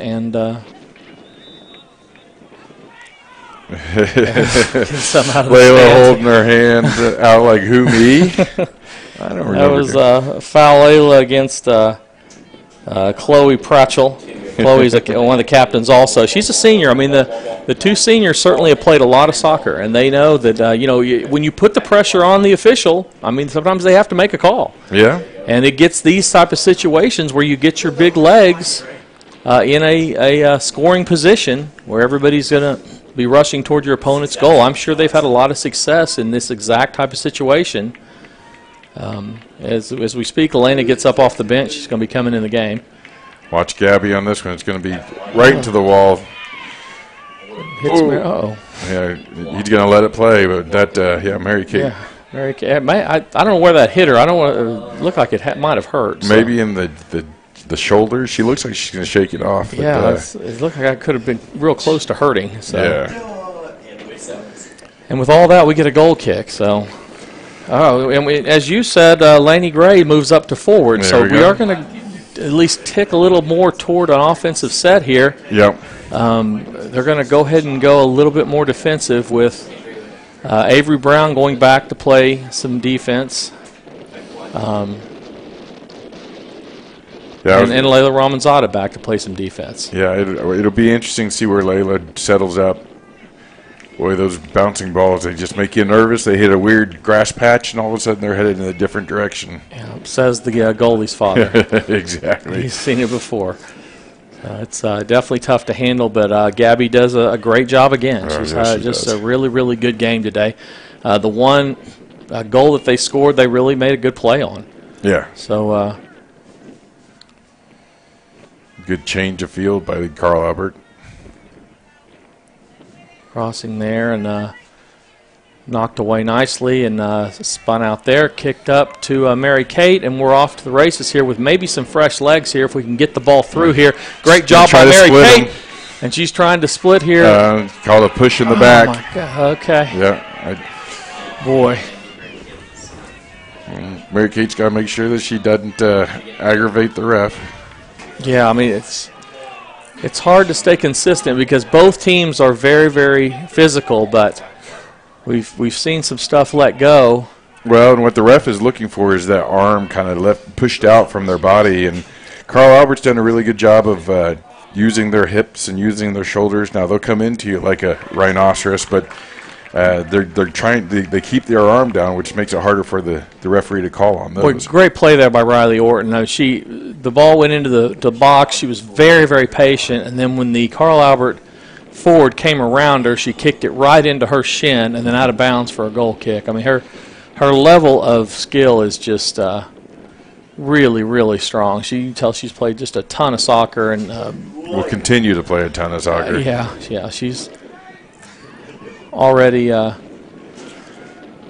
committed to play, and she's just a junior, and no telling what her future will hold. So, ball's cleared out. Elena Roberts is up over the left side there, and a little bit of an attack here. And we should have some fresh legs with Laney Gray.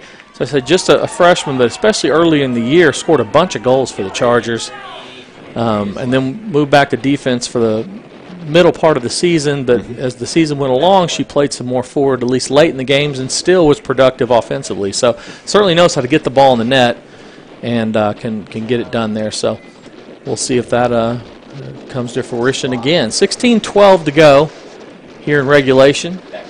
And so I hate to say regulation. It certainly could be. These are two very, very good teams, very evenly matched, very physical teams, and what you would expect out of the playoffs. So the ball is sent in by Heritage Hall, handled by the goalie, and she rolls it out. Yeah, I think that may have been the first time the goalies had to touch the ball this half. She really hadn't had a whole lot of action. Had to been aware of a couple opportunities, but most of the play has been on the Chargers end or center of the field.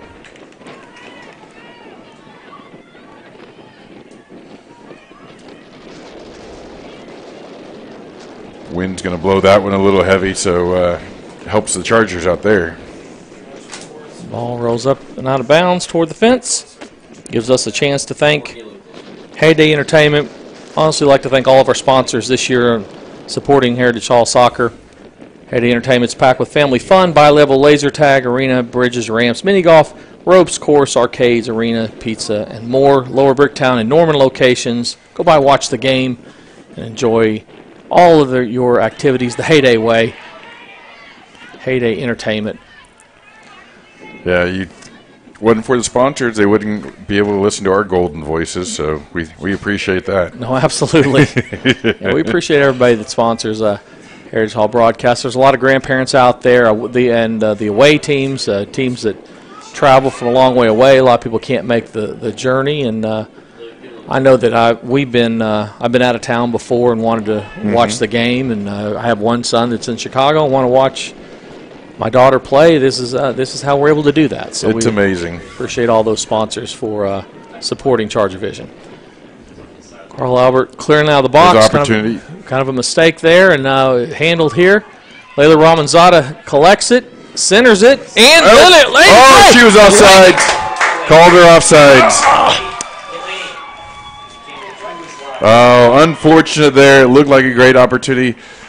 Did look like it deflected off of a Carl Albert player, but I think Laney was already established offside by the time that happened. So near miss by the Chargers. But it was great that Laney was in the right position, was able to get a foot on it, and she can do it again. We have those opportunities. She's just got to be resilient.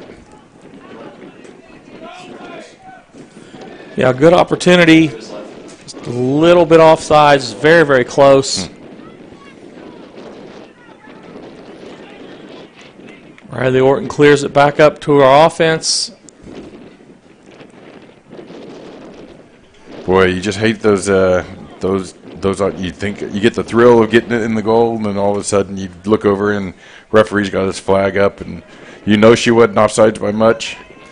And then Carl Albert comes in the counterattack. Yeah, you work so hard for it. And the ball rolls out of bounds. It'll be a goal kick for Gabby. Yep. We trickle under 13 minutes to go here in the game.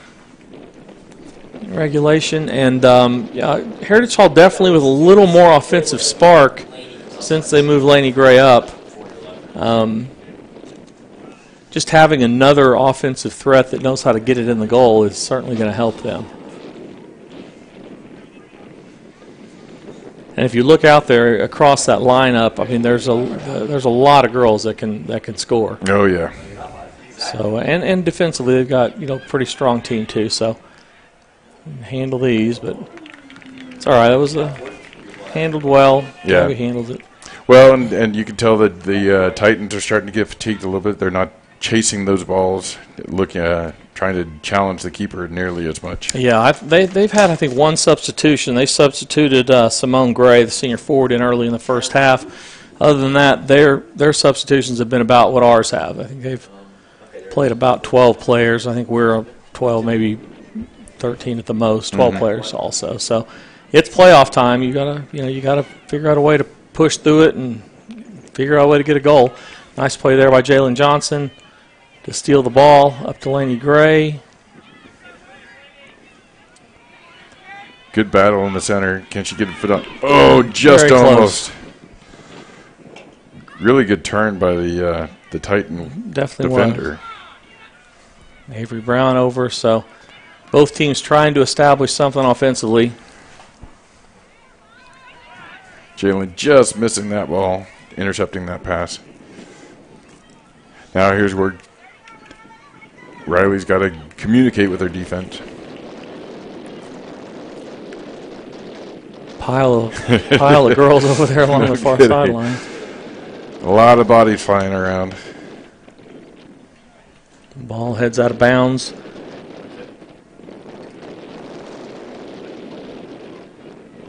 That one's just going to drift out of bounds as well. So, very tense game going on. It really is. I mean, it's playoff soccer. Both very good teams and evenly matched, and it's really who's going to make a mistake. And as we head under 10 minutes, I mean, there's really no rest for the weary, because I know there's if it happened to get into overtime, you play 2 overtime sessions after this. in the playoffs, right? And I believe it's golden goal. So if one scores, that's the game there. So yeah, you don't want to go to golden goal because anything can happen. Referee's going to have to call that one, and he does. But so yeah, I mean, both teams are kind of feeling the pressure to get something going pretty quickly here.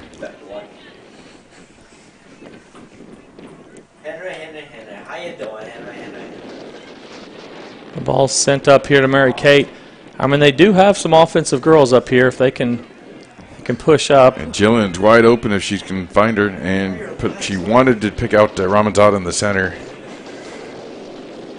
Now this can be a dangerous spot here. We're one less girl defensively, and she waves out Gabby, but Gabby stays home after what happened last time the ball rolls out. Yeah, exactly. And you want a little bit more communication earlier on, I think, between the keeper and Riley, especially in those kind of opportunities. Riley's almost going to have to take a position of that she's just going to clean everything up and hope Gabby doesn't come out, because you don't want to have a miscommunication issue. Oh, this could be trouble. Ooh, just over the post. That was no fun.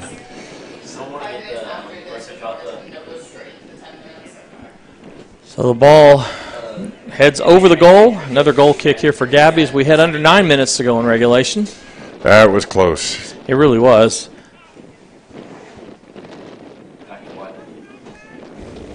Nice kick there.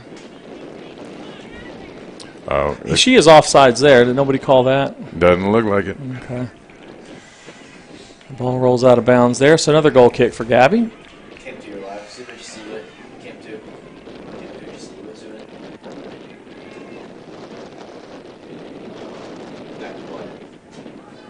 Get that ball out. Comes off a Titan, so that'll be a Charger throw-in.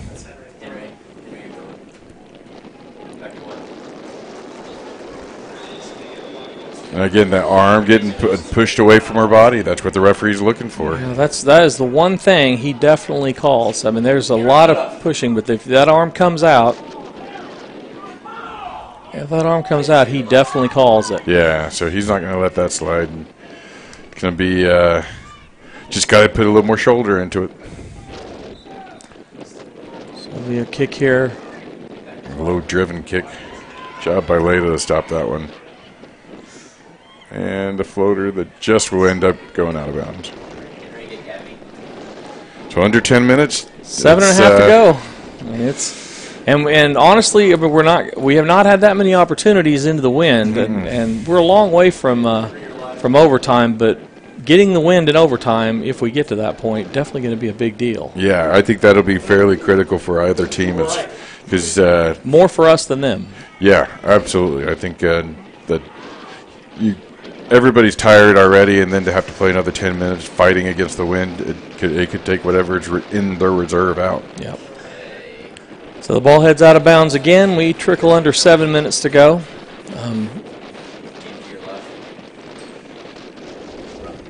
Like a throw in for the Chargers.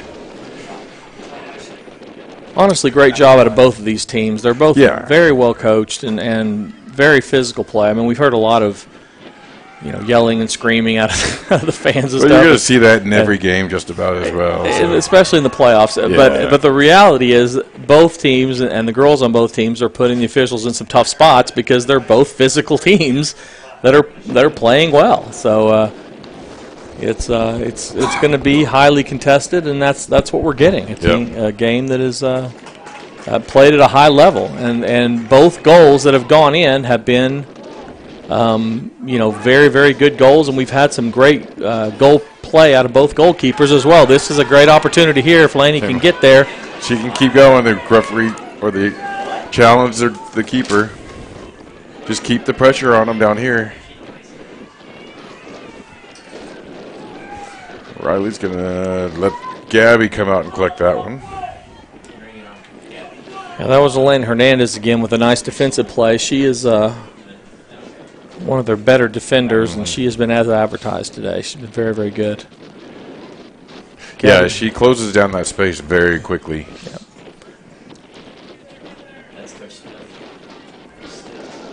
Throw in here by Carl Albert.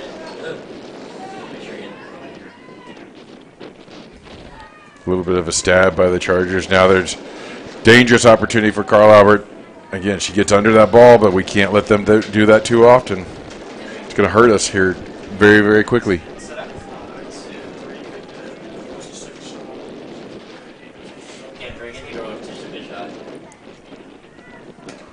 I think we've got to get the ball at Mary Kate Magnus's feet with some control so that she can go in and challenge, maybe get a shot off and have Lainey Gray following up. That seemed to be the kind of the best recipe that we've had so far.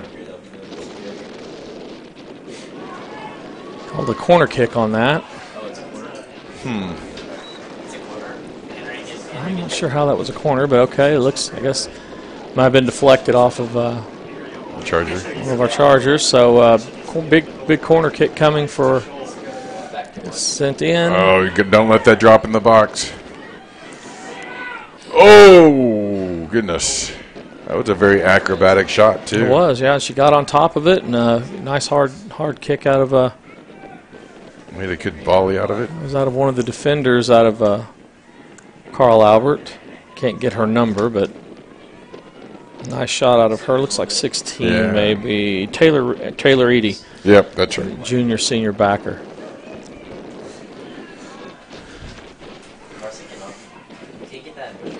Ball's cleared up here and back into their zone. And then back into our zone. Back into our zone. Just bouncing around. 3:48 to go in the game. They're back on the attack. That'll be wide. Yeah, you really just don't want to give it up in the last 3 minutes. Chargers going to have to play really smart defense at the end here. Yeah, you can tell everybody's tired on both teams, and the more fatigued we get, the more time they're spending in our end of the field with the wind. And definitely, if we can make it another 3 minutes 17 seconds, possibly the biggest thing that's happened today will be coming up, which will be the coin toss. Exactly. Because we definitely need the win for the next 5 minutes. Yeah. So however long the first overtime is to try to get them some things finished during that, because both of these teams very, very, very even, and definitely we're more offensive. And even is not about shots on goal. Our defense is definitely our strength, and so they've had one really, really aggressive, great play to score a goal, and we played great defense besides that. We've given up very few goals on the year, and we're going to stop most teams from scoring. So if we get 5 minutes where they have to fight against the wind to score, they're probably not going to score on us during that 5 minutes. And give some of our players a little bit of a rest. A little bit of a breather, exactly. Yeah. And we can take more of an offensive mindset for those 5 minutes, because we can play pretty good defense into the wind when we have the wind for 5 minutes. Where if we have to go 5 more in this, or however long it is, that's going to be more of this, dodging bullets. So 2 minutes to go here. See if we can get a couple more shots off. See if we can get some ball control. Try to keep the ball out of the air is going to be because then you get into positions like that. Now can she get on it? Layla Ramanzada with a little bit of a push here, and I'm telling you that there's that Hernandez again. She's a very, very good defender. Minute 40 to go. Jillian Krotz being a nice substitution here. Yep. Get Lily Hansing in to throw this in. Take advantage of this opportunity. And this will be about one of the last ones, most likely. We're trickling under a minute and a half to go. This is, and again, similar to a corner kick. She will get this thing deep into the box. Good drop off of her. That's going to be a corner kick. Oh, I don't know about that. Called a goal kick. Now the referee's going to. They're gonna talk about it here. Hold on. Timeout. Stop the clock. Yeah. And they're going to. The referee's going to talk about the sidelines judge. We're talking with him to. It looked like it came off of a Titan girl from this perspective, but not nearly as close as he is. And now we're going back to corner kick. So it'll be a corner kick here. 59 seconds to go. One of the final opportunities, most likely. Got to watch it. It's drifting away from Here comes the the goal. ball. But they had Laney on that back post if she can. And the ball cleared out. Got to be careful. Riley's playing really high right now. Challenge. Keeper got her hands on it. Now they're going to look to counterattack. They've got one attacker up high. And 34 seconds to go as the ball sent out of bounds. Gives the defense a chance to get back and recover as we head under 30 seconds to go in regulation. The ball sent in, kicked around, and that 19 seconds to go. Now we got one last effort. She can beat her. Keep her facing the ball. Don't turn your back on it. That should just about do it. It's 8 seconds, and that will do it. Yep.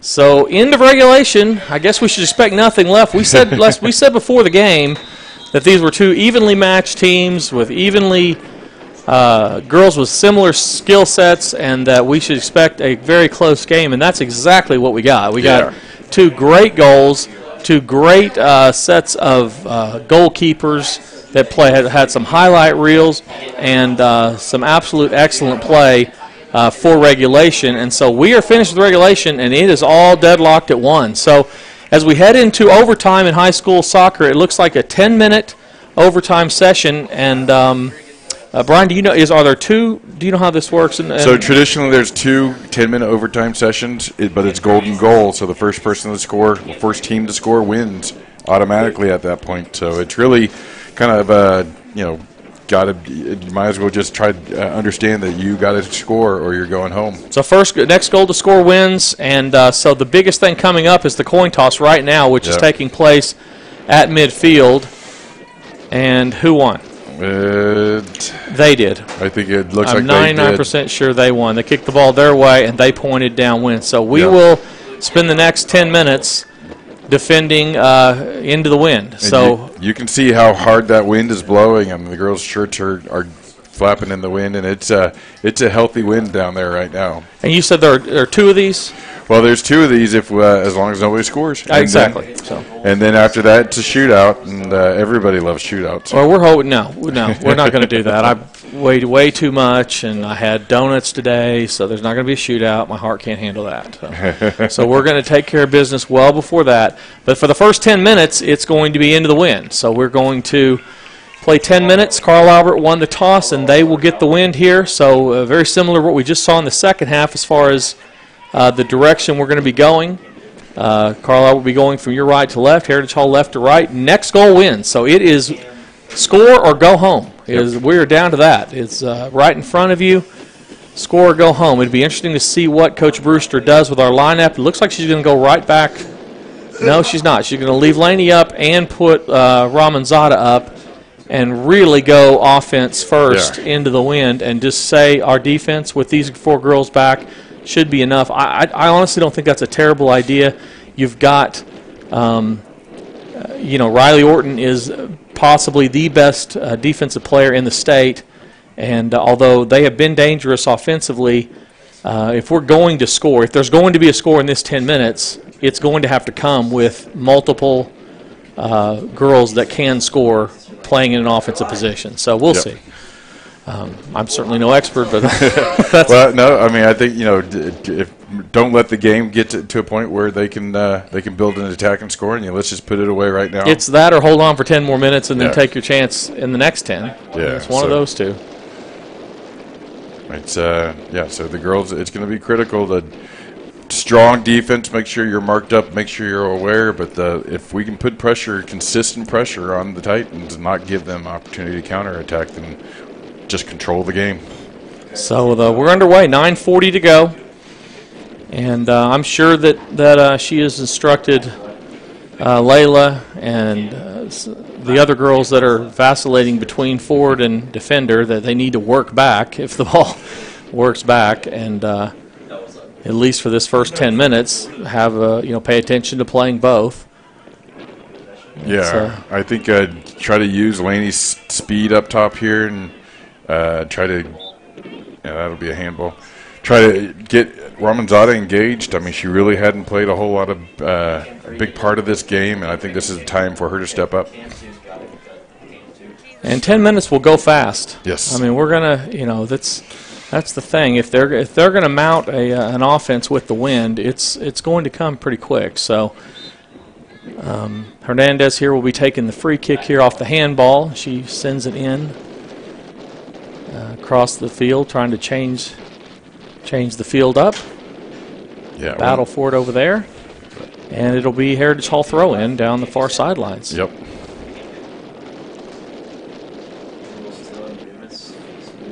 Take our time when throw-ins and bleed a little bit of the clock out, I think. Yeah, that was going to be my next question. When you're in this situation where you know you're going to get 2 of these, the next one we flip ends, right? Yep. So you know that you're at a disadvantage for this 10 minutes, now down to 8 minutes, and you're heading toward a shootout after that.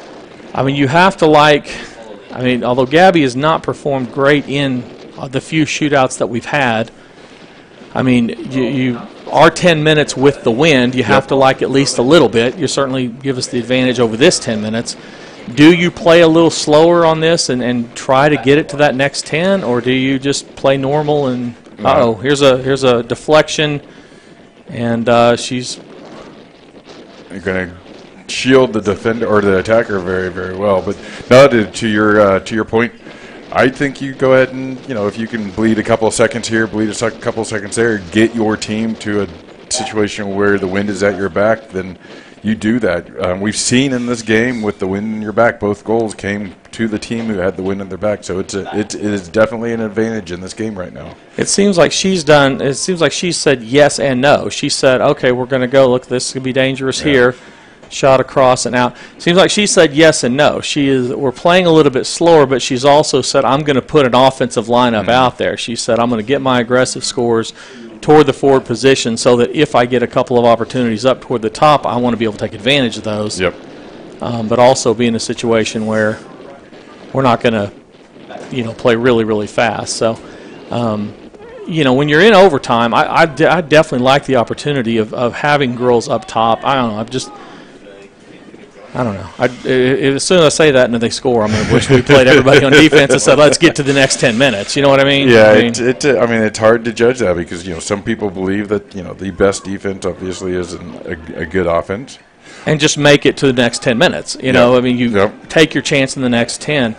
I don't know what it'd be interesting to see what Coach Brewster's thought is about a PK, about PKs, because Gabby's been an unbelievable goalie this year. I mean, she's just been great. In just about every game, she's been great. She never shows up. There's another dangerous situation for Carl Albert. Somebody's got to come in. Katie Ross. Oh, wow. Katie did a great job of closing in the attacker and not letting her get in behind the ball. Whew, that was a close one. Golly. Very, very close. Yeah, the wing defender got beat on that backside. Riley had to come over and cover for her, and it just created too much opening.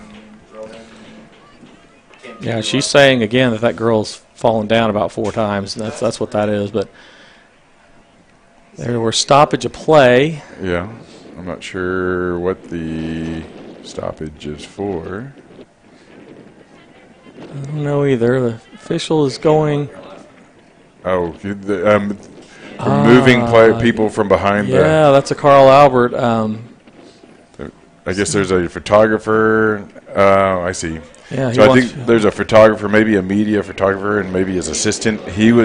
She's wearing red, so he's thinking she's a parent or a fan, and you can't have. He wants people out of the way. Yeah, you can't. Our coach wants people out of the way. So can't have people behind the goal. Certainly not fans. Maybe for media. Maybe media can be behind the goal. He's going to let it stand. So throw in for Carl Albert here. 5:33 to go. In the first overtime, it's 1-1.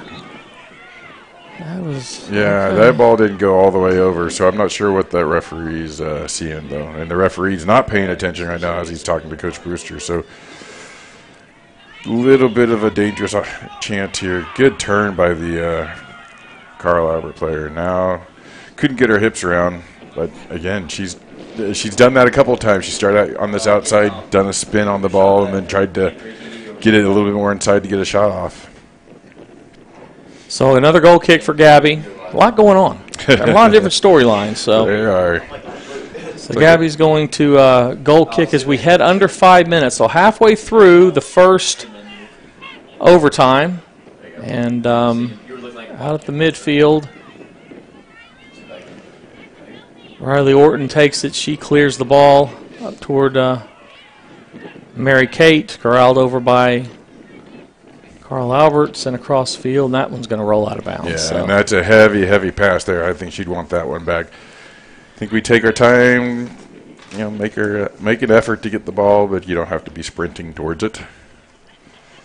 Heading under 4 minutes to go here.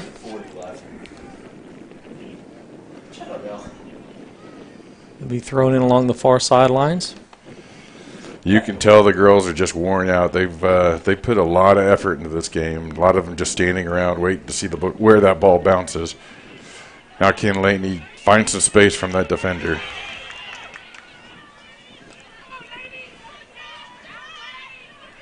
The defense is very well organized. Ooh, that's trouble. Riley Orton cleans up her own mess. But now she's out of position. And it's sent in, and Gabby handles it. So good job by her. Down to 3:30 here to go in the first overtime. Again, first of 2 overtimes, tied at 1. It is score or go home, so the next goal wins here in high school soccer. Nice play there by Lily Hansing to use keep the ball speed. in bounds. Get around her. I got a shoe that has come off for one of the Carl Albert players. And 3 minutes to go here. This is actually a pretty good opportunity for Heritage Hall. They got the ball rolling out of bounds. We're heading under 3 minutes, and a good throw-in opportunity here for Lily. And what might be an offensive opportunity, we need Layla Ramanzada to go ahead and get over there and get in an offensive set if she can. Yep, ball bouncing across the box. That one's just going to be cleared out as well. And it's cleared out of bounds. Be a throw-in from the other side. Looks like a throw-in for the Chargers. A little bit deeper in the field, so Chargers will have to organize an attack a little bit more rather than just putting it in the box. Left-footed Elena Wilson trying to get it back in, curved into the box. That'll be a throw-in for the Titans now.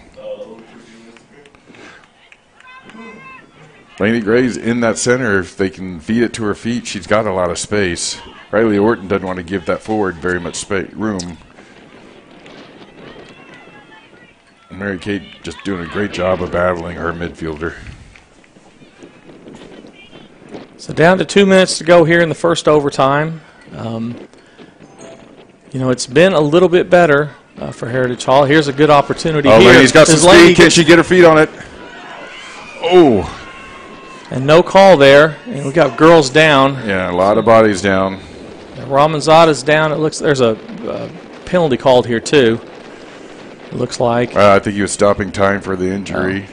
Ramanzada seems to be okay. Just now, imagine he's just saying both girls are going into the ball at the same time.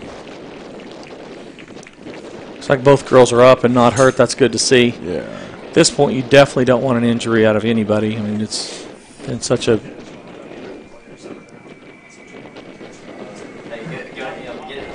So it looks like they will. I'm not sure. So they're going to give it to Carl Albert. Looks like it. Minute 43 to go. I'm not exactly sure why that became a free kick for Carl Albert, but okay. It's cleared up under a minute and a half to go. Laney Gray trying to take the ball, and it heads out of bounds. So chance for Elena to throw the ball in. Chargers putting a couple of bodies up forward. Really time for one last attack. And we turned it over. We've got to be careful here. There's a lot of space. Just played there. Seeing a lot more unforced errors out of both great teams. You can tell they're just really, really tired. When you get to this point in the year, They played a lot of soccer. I mean, the girls, at Heritage Hall with hours and hours of homework each night. We've got finals around the corner, and it's Tuesday. Yep. I mean, just a lot of things to be competing against. There goes Mary Kate trying to get it up. We got 39 seconds to go in what definitely should be the tougher of the two. The ball bounces over her you gotta head. be careful. Watch the center. The ball heads out of bounds. So goal kick. So we should be able to chase down a ball here. And we happen to have one behind the goal, unfortunately. Take her time. I might have chased after the other one up against the fence. Exactly. 13 seconds to go, 12 seconds in what definitely would be the more difficult of the two overtimes for the Chargers, you would think. Certainly no guarantees. Well done by nice Gabby. Nice job by Gabby, and that is going to be it. The first overtime is over, and we can all exhale if you're a Charger fan. If you're Carl Albert, you applaud, but you're a little frustrated probably you didn't get a goal out of that first overtime, and we will take a deep breath. Yep. We will take a quick break, and then we will go to a second overtime. We'll switch into the field, which if you're a Charger fan is certainly good news. You'll get the win because we will, if you look at Coach Brewster's indicator, she's going to leave an offensive set up top, which with the win should help at least a little bit them get a couple opportunities on the goal. So, of course, they didn't have a lot of chances to score in that first half. With what, if you're a Carl Albert fan, you'll say they had the entire first half, didn't get it done, other than that first 30 seconds. But certainly advantage Chargers at this point, you would think, because I mean, I think that the Charger, everybody's exhausted, everybody's just worn out, and now the Chargers can strategize a little bit better, put some speed up top, and really kind of chase down these balls with a weary defense challenging them. Yeah, absolutely. So 4 minutes, 21 seconds to go before we start the second overtime. After the second overtime, which if you're a Charger fan, you're hoping never occurs, we would go to PKs to decide first round of the playoffs. And again, this is the next goal scores, wins the game, and the losers go home. Their season is over. So it's the brutal, hard facts of high school soccer. I'm telling you, it's a battle every day. So 3 minutes to go. We're going to take a quick break. Can we do that?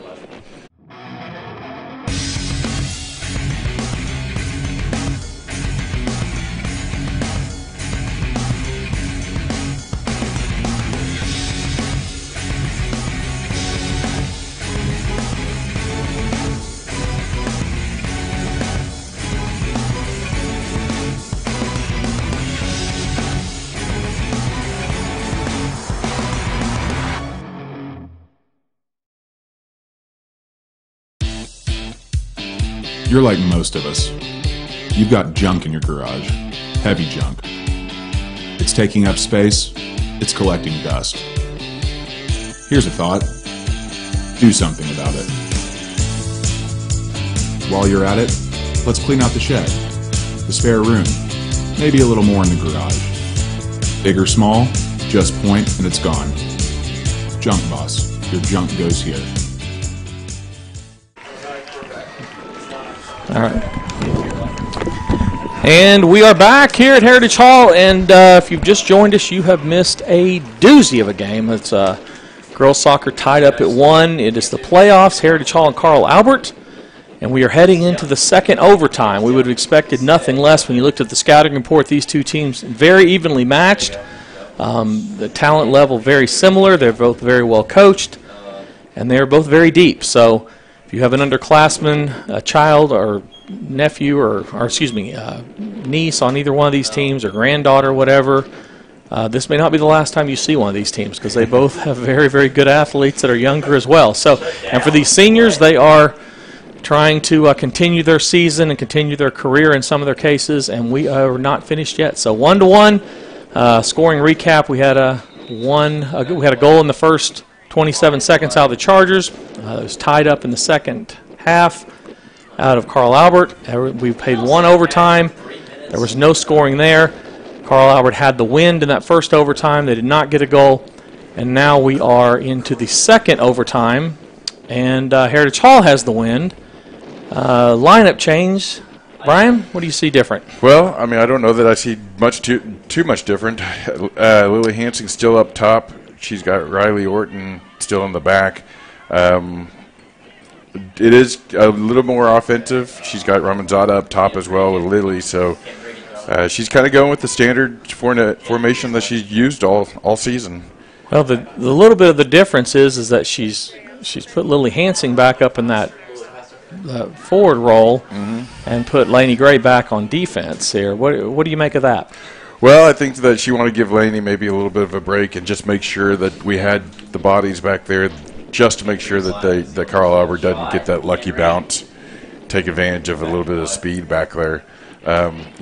We do sacrifice a little bit of speed up top in that instance, but we've got Layla up there, so hopefully Layla will be able to get possession of the ball and do something with it. Now, considering how well the defense played with Lainey up top and her giving them a good opportunity to score, does that surprise you at all that they would move her back to defense now that we have the win? Yeah, it kind of does, because, I mean, I really liked Lainey up top. I thought she was creating some opportunities. She was challenging. And the wind almost becomes an additional defender. Yeah. So you had the 4 with the wind that weren't Lainey, and then now that you get the wind as an additional defender, you move her back as a defender. Yeah, I think that a little bit of soccer paranoia in there. I would probably leave Lainey up top. I think that she'd get a chance to get one of those errant balls and create her own opportunity. Because the ball's going to carry just like this. A weird bounce for the defender. Ball's moving a little bit faster, and Lainey has the speed to be able to take advantage of that. And the ball handling skills. Yep. Which are both key if you're going to have a one-on-one or a two-on-one. She creates those give-and-go situations where she can give and go with the win. So it'll be interesting to see how it plays out. So Layla Ramanzada steps on the ball, unfortunately. Nah, it'll just go. Well, it looked like it was going to go out of bounds. Good job about keeping it in. Shut up. We'll watch that matchup. And that's a lot of room for the defenders to get back. That one goes over. Sends it over the top of everybody, and it will be a goal kick for Heritage Hall. Yeah, so Riley Orton sneaking up a little bit more and ended up getting caught out of position. It looks like she's playing more of maybe even a defensive mid role rather than her typical sweeper position. Back to wide. Avery Brown seems to have taken on the true sweeper position. She's got her. She can just turn on it. Now it's a foot race.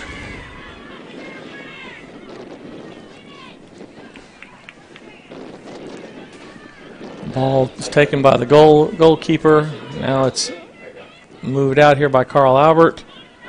Over to Lainey Gray. Can they connect some passes? And I think Layla, that run took a lot out of Layla, and just she's got to catch her breath. And this is where a forward that had that skill set up there might be able to continue the offensive push in 10 minutes. You take off a minute for Layla to recoup, and nobody else up there who can put the ball in the goal, or very few people. You lose a minute of the 10, and we are creeping closer to a PKs, which I'm trying to guard against at all costs. Exactly. I do not want to go to PKs. It really becomes a whole different game at that point. It really does. So 5:33, that quickly, 4.5 minutes gone in this overtime session. And Lily Hansing will throw the ball in from the sidelines here. Big opportunity for the Chargers. They've got to make contact with the ball before it hits the ground. Big throw, Mary Right Kay. there, again, nobody's sitting there. Can they get a foot on it? Put a foot through it. Oh, my gosh. Didn't quite get her foot through it. Got leaned back a little too much and just kind of lofted it up. But that was a big opportunity for the Chargers. It certainly was. 5 minutes to go here. Goal kick for Carl Albert coming. Congratulations to all the girls here on both of these teams. Yeah, they played really well today. Fabulous game. Very entertaining. Great play out of both teams. And it's a shame one of them has to lose because both of these teams have played great. Yeah, I mean, everybody wanted a really good game, a playoff caliber game, and this is exactly what the teams have brought to them. They have got it. I haven't. Both of all the playoff games I've seen out of both the girls and the boys have been really, really good. They last year was a PK loss on the boys' team to Wynnewood, and after a great come from behind win over McGinnis. Yeah. And the girls ended up losing, I think, 2-1 to the team that played in the finals, Claremore, somebody like that. So, I mean, it's they've all been very, very competitive games, and this one has lived up to the billing also. So, and still a long way to go. Somebody's going to have to do something special to pull this one out, and both of these teams have proven they are very evenly matched and a lot of skill on both teams. So, ball goes out of bounds, down to 3:45 to go here. In the second overtime, Lily Hansing will throw it in. A lot of tired girls out there. Neither of these teams do a lot of substituting. As we talked about, Heritage Hall, we think, have played right at 12 girls. And Carl Albert, we think, also has played 12. So a lot of girls have been out there a long time playing a lot of soccer. Yeah. And there's I mean, as much running as they're doing, and it's warm out, unseasonably, or maybe seasonally warm from Oklahoma. It's and humid out there. It takes a lot out of these girls, and they've really done a great job. Yeah, the hottest, coldest place in this area is right here in this press box. It's definitely hot out there. Yes. Throw in here by Lily Hansing. Let him get set here. This is an offensive opportunity over to Ramanzada, who heads it toward the goal. Good idea, just didn't have anybody else crashing the goal, and now Jalen Johnson's got to work her way back. Oh, that's trouble. A counterattack here. Nice job by Laney Gray. And that's good. The danger when you have Riley Orton playing a little bit more offensive, the play can pass her pretty quickly. The low, hard drop. Good pickup by keeper, but you don't want to give them that many opportunities. Punts it away, and now we're on the counterattack here. And there's that was close. Just offsides. Very, very close. So offsides and under 2 minutes to go here. We are heading ever so close to a. Don't say it. Don't want to hear the words. It just takes one here. See if we can get something here. The minute 48. But that was a good idea by Ramanzada. She was in the right place. Just needed to be onside a little bit.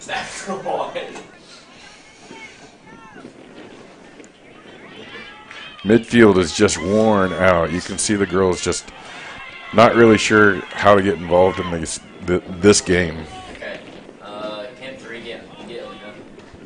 And you can see the part the wind's playing. And again, now the Chargers now have a lot more pressure on the Titans.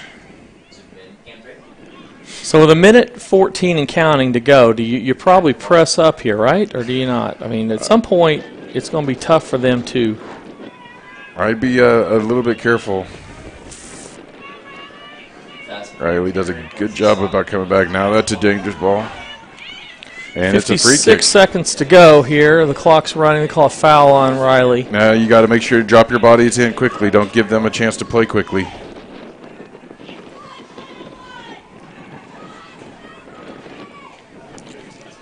So 40 seconds. I would drop a couple more players. There's no reason not to make sure everybody's marked up on this. Yeah, that's true. There's 30 seconds. There's really no time for a counterattack. And they're doing the same thing. They're saying we've got one and maybe a rebound here left. Let's not give them any time. It's a nice effort, but that's over everything. And so now we just be patient about getting that ball. Yeah. So we're heading under 15 seconds, and the worst has almost arrived. We're going to be heading toward PKs, and we're going to decide this game the old-fashioned way with a coin toss, basically, where there will be crying. Yep. So somebody will be crying at the end of this one. And it may be us. It may I mean, that's the only thing we know for sure. There will be crying at the end of this one. So I don't know. Just no time. Yeah, so there'll be no time. Hide the women and children. There will be crying at the end of this one. So we're going to have PKs. For those of you that are new to soccer, PK stands for penalty kicks. Brian, explain how this works. So basically, it's a one-on-one battle between the goalkeeper and a kicker. Each team gets to choose 5 kickers. They must choose the players on the field from how the game ended. So then the teams rotate, having a player take a shot on the keeper. The spot is about 12 yards away from the keeper's line. The keeper has to stay on the line until the ball is struck, and then if they miss or if the keeper saves it, then the ball is dead and no goal is recorded. If it goes in the goal, it's a goal. If it's tied after 5, each team has 5 attempts, then they go one by one through the remaining players on the field until somebody scores and somebody misses.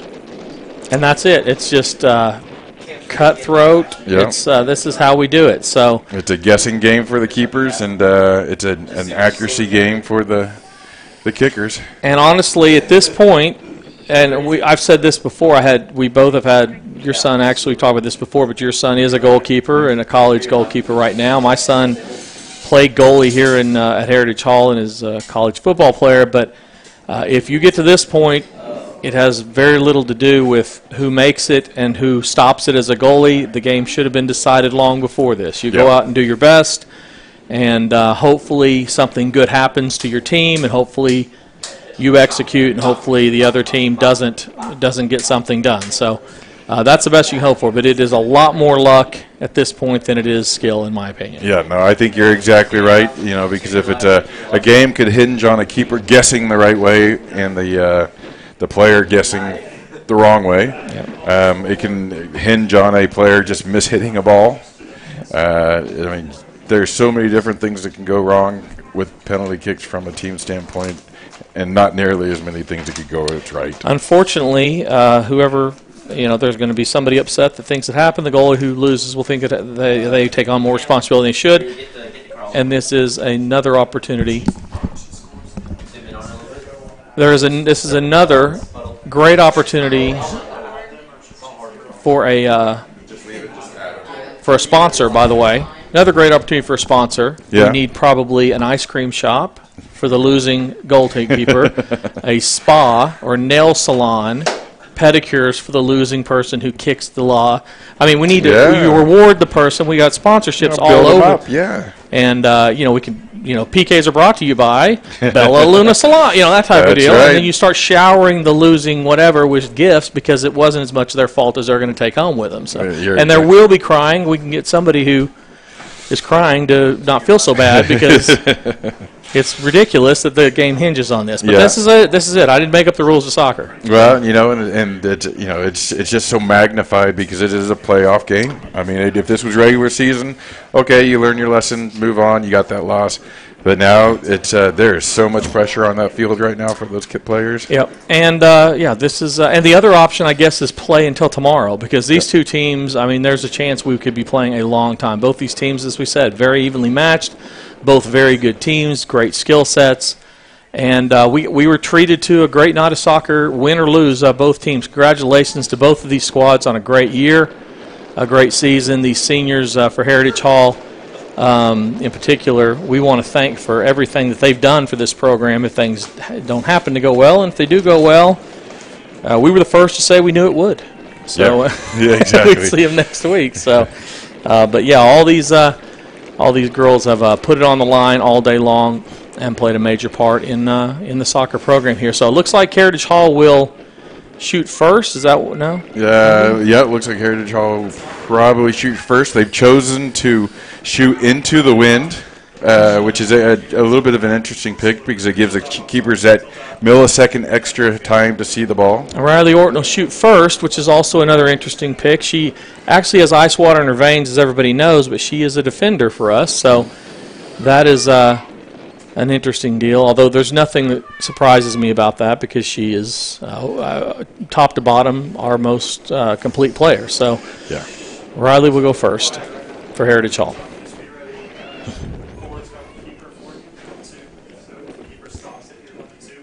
A little bit of instruction from the referee. And if you can't feel the tension, then you have dozed off.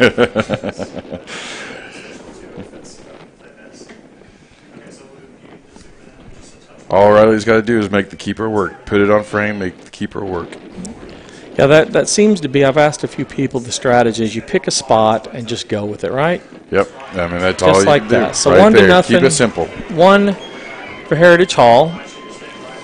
And she jogs back, and up goes the senior for Carl Albert, number 10. That's Rachel Bond. She's a senior attack center midfielder. She did most of the throwing in today, key part of Carl Albert's program. And she will kick first for Carl Albert. Gabby Bowen, just pick a spot and go, just like the attacker. Oh, and she had a guessed right, got down, and just didn't get down fast enough. Just got past her. So 1-1. Avery Brown will be next for Heritage Hall. Avery. Our feature player of the game. No. Or no, that's, sorry. Jumped a little. Avery Brown is a sophomore midfielder. And of course, they work on these in practice, and so they're going with who has performed the best in practice. And Avery's a sophomore. She does play club, has been in this situation before, and she just scores casually, easily. yeah. So again, the theme with the girls that seem to do the best are the ones that don't panic. They just put it on a spot. It doesn't have to be real hard if you put it in the right spot. Yeah, and it's hard for the keeper, especially with the size of these goals, that these keepers, it's going to be a challenge to cover that. It's not like last the boys. Foot. Yeah. Not like the boys. If you get it over there, it's – what number is this girl? She's 16. Yep. This is Taylor Eddy, junior center backer. Oh, and she had guessed right again, but it just went under a little bit more power than Taylor's gets it in, 2-2. Here comes Layla Ramanzada. She's one of our great seniors. Got to be careful with Layla. She likes to lean back and really put her foot through these things, and she's got to make sure to keep her head down and her shoulders forward. So 2-2, 3 girls left to go. You know, Gabby's been there. It's just a matter of just committing to it. Mm-hmm. You know, she's it's almost slow motion when she gets there. Just needs to lay out and get in front of, try to get in front of the ball. Good save by the keeper. So Layla gets stopped. So 2 for Heritage Hall out of 3. And the defender, who has had a great game, Ariana Hernandez. She's a junior center backer for Carl Albert, will be next. Gabby's guessed right. The past couple of them been involved in the play. She's just got to stay with her instincts. There she got to save. So she stops it there. 2-2. Mary Kate will be next. Whew. It's just interesting how girls handle the pressure. You know, yeah, I'm telling you what they do, and how everybody. And I shouldn't say girls. That sounds really sexist. But how everybody handles the pressure. You see it out of boys too. How the people handle the pressure. Mary Kate, sophomore. She is our leading goal scorer on the year and all-around really good player. She will be next. There's been 3 kicked. This is the 4th for Heritage Hall. She's slides it easily in. 3 out of 4 for Heritage Hall. This will be the 4th for Carl Albert. And Gabby having a very good effort so far. Let's see if I can get this girl's number. I believe this is 15. 15. This is going to be Chloe Pratchell, senior outside forward. She's also a captain. She's a senior. This is playing for her high school soccer career. This is the 4th one. Needs to make to stay tied. And she puts her right under the bar. Nothing Gabby can do about that. Actually a good shot. This is our feature player of the game. This is Ellie Lewis, and Ellie kicked goal kicks the last time that we had it, and she made one easily. She's did really well last time, so we'll see if she can hold form. This is our 5th kicker, and we're all tied here at this point. It'll be our 5th, and then they'll have one more left.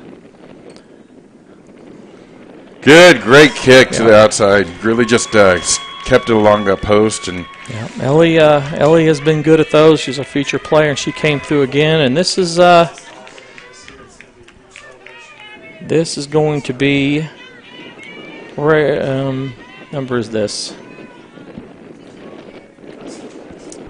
Let's see. I can't tell. Her hair is in the way, so I couldn't necessarily tell. Now this is their fifth player. If she misses this, Heritage Hall wins. If she makes it, then they go sudden death 1-1. Oh, good dive and by she Gabby. puts it right in. That's a great shot by her. So now we will go 1 for 1. So one of ours, one of theirs, one of ours, one of theirs, and the first one to miss loses, and the first one who makes wins. So we're going to go 1 and then 1. So I think Coach Brewster has to provide 5 more players. So Laney Gray will definitely be in this. Yep. It's like Jillian Krotz, Laney Gray, the keeper, I think so. Gabby will take one of the shots. And Lily Hansing.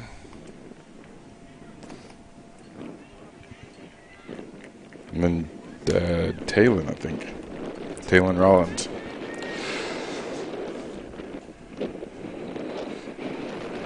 So Gabby Bowen is going to take double honors here and take this next penalty kick. I like this decision. She's a senior.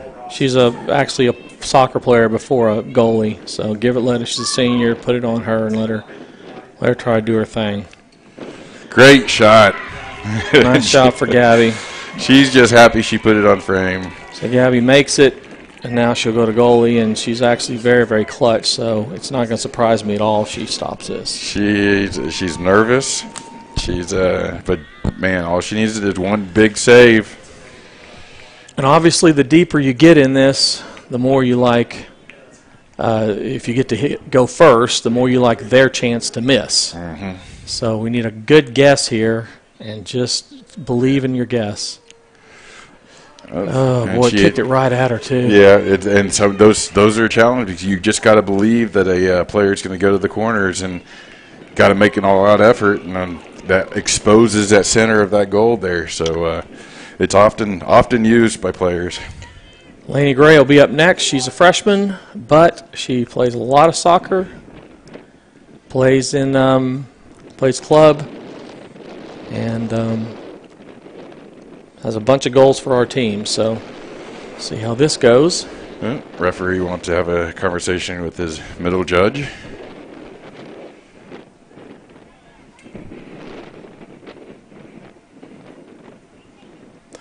Again, we're down to sudden death. It's or sudden, whatever they call it now these days, since everybody's politically correct.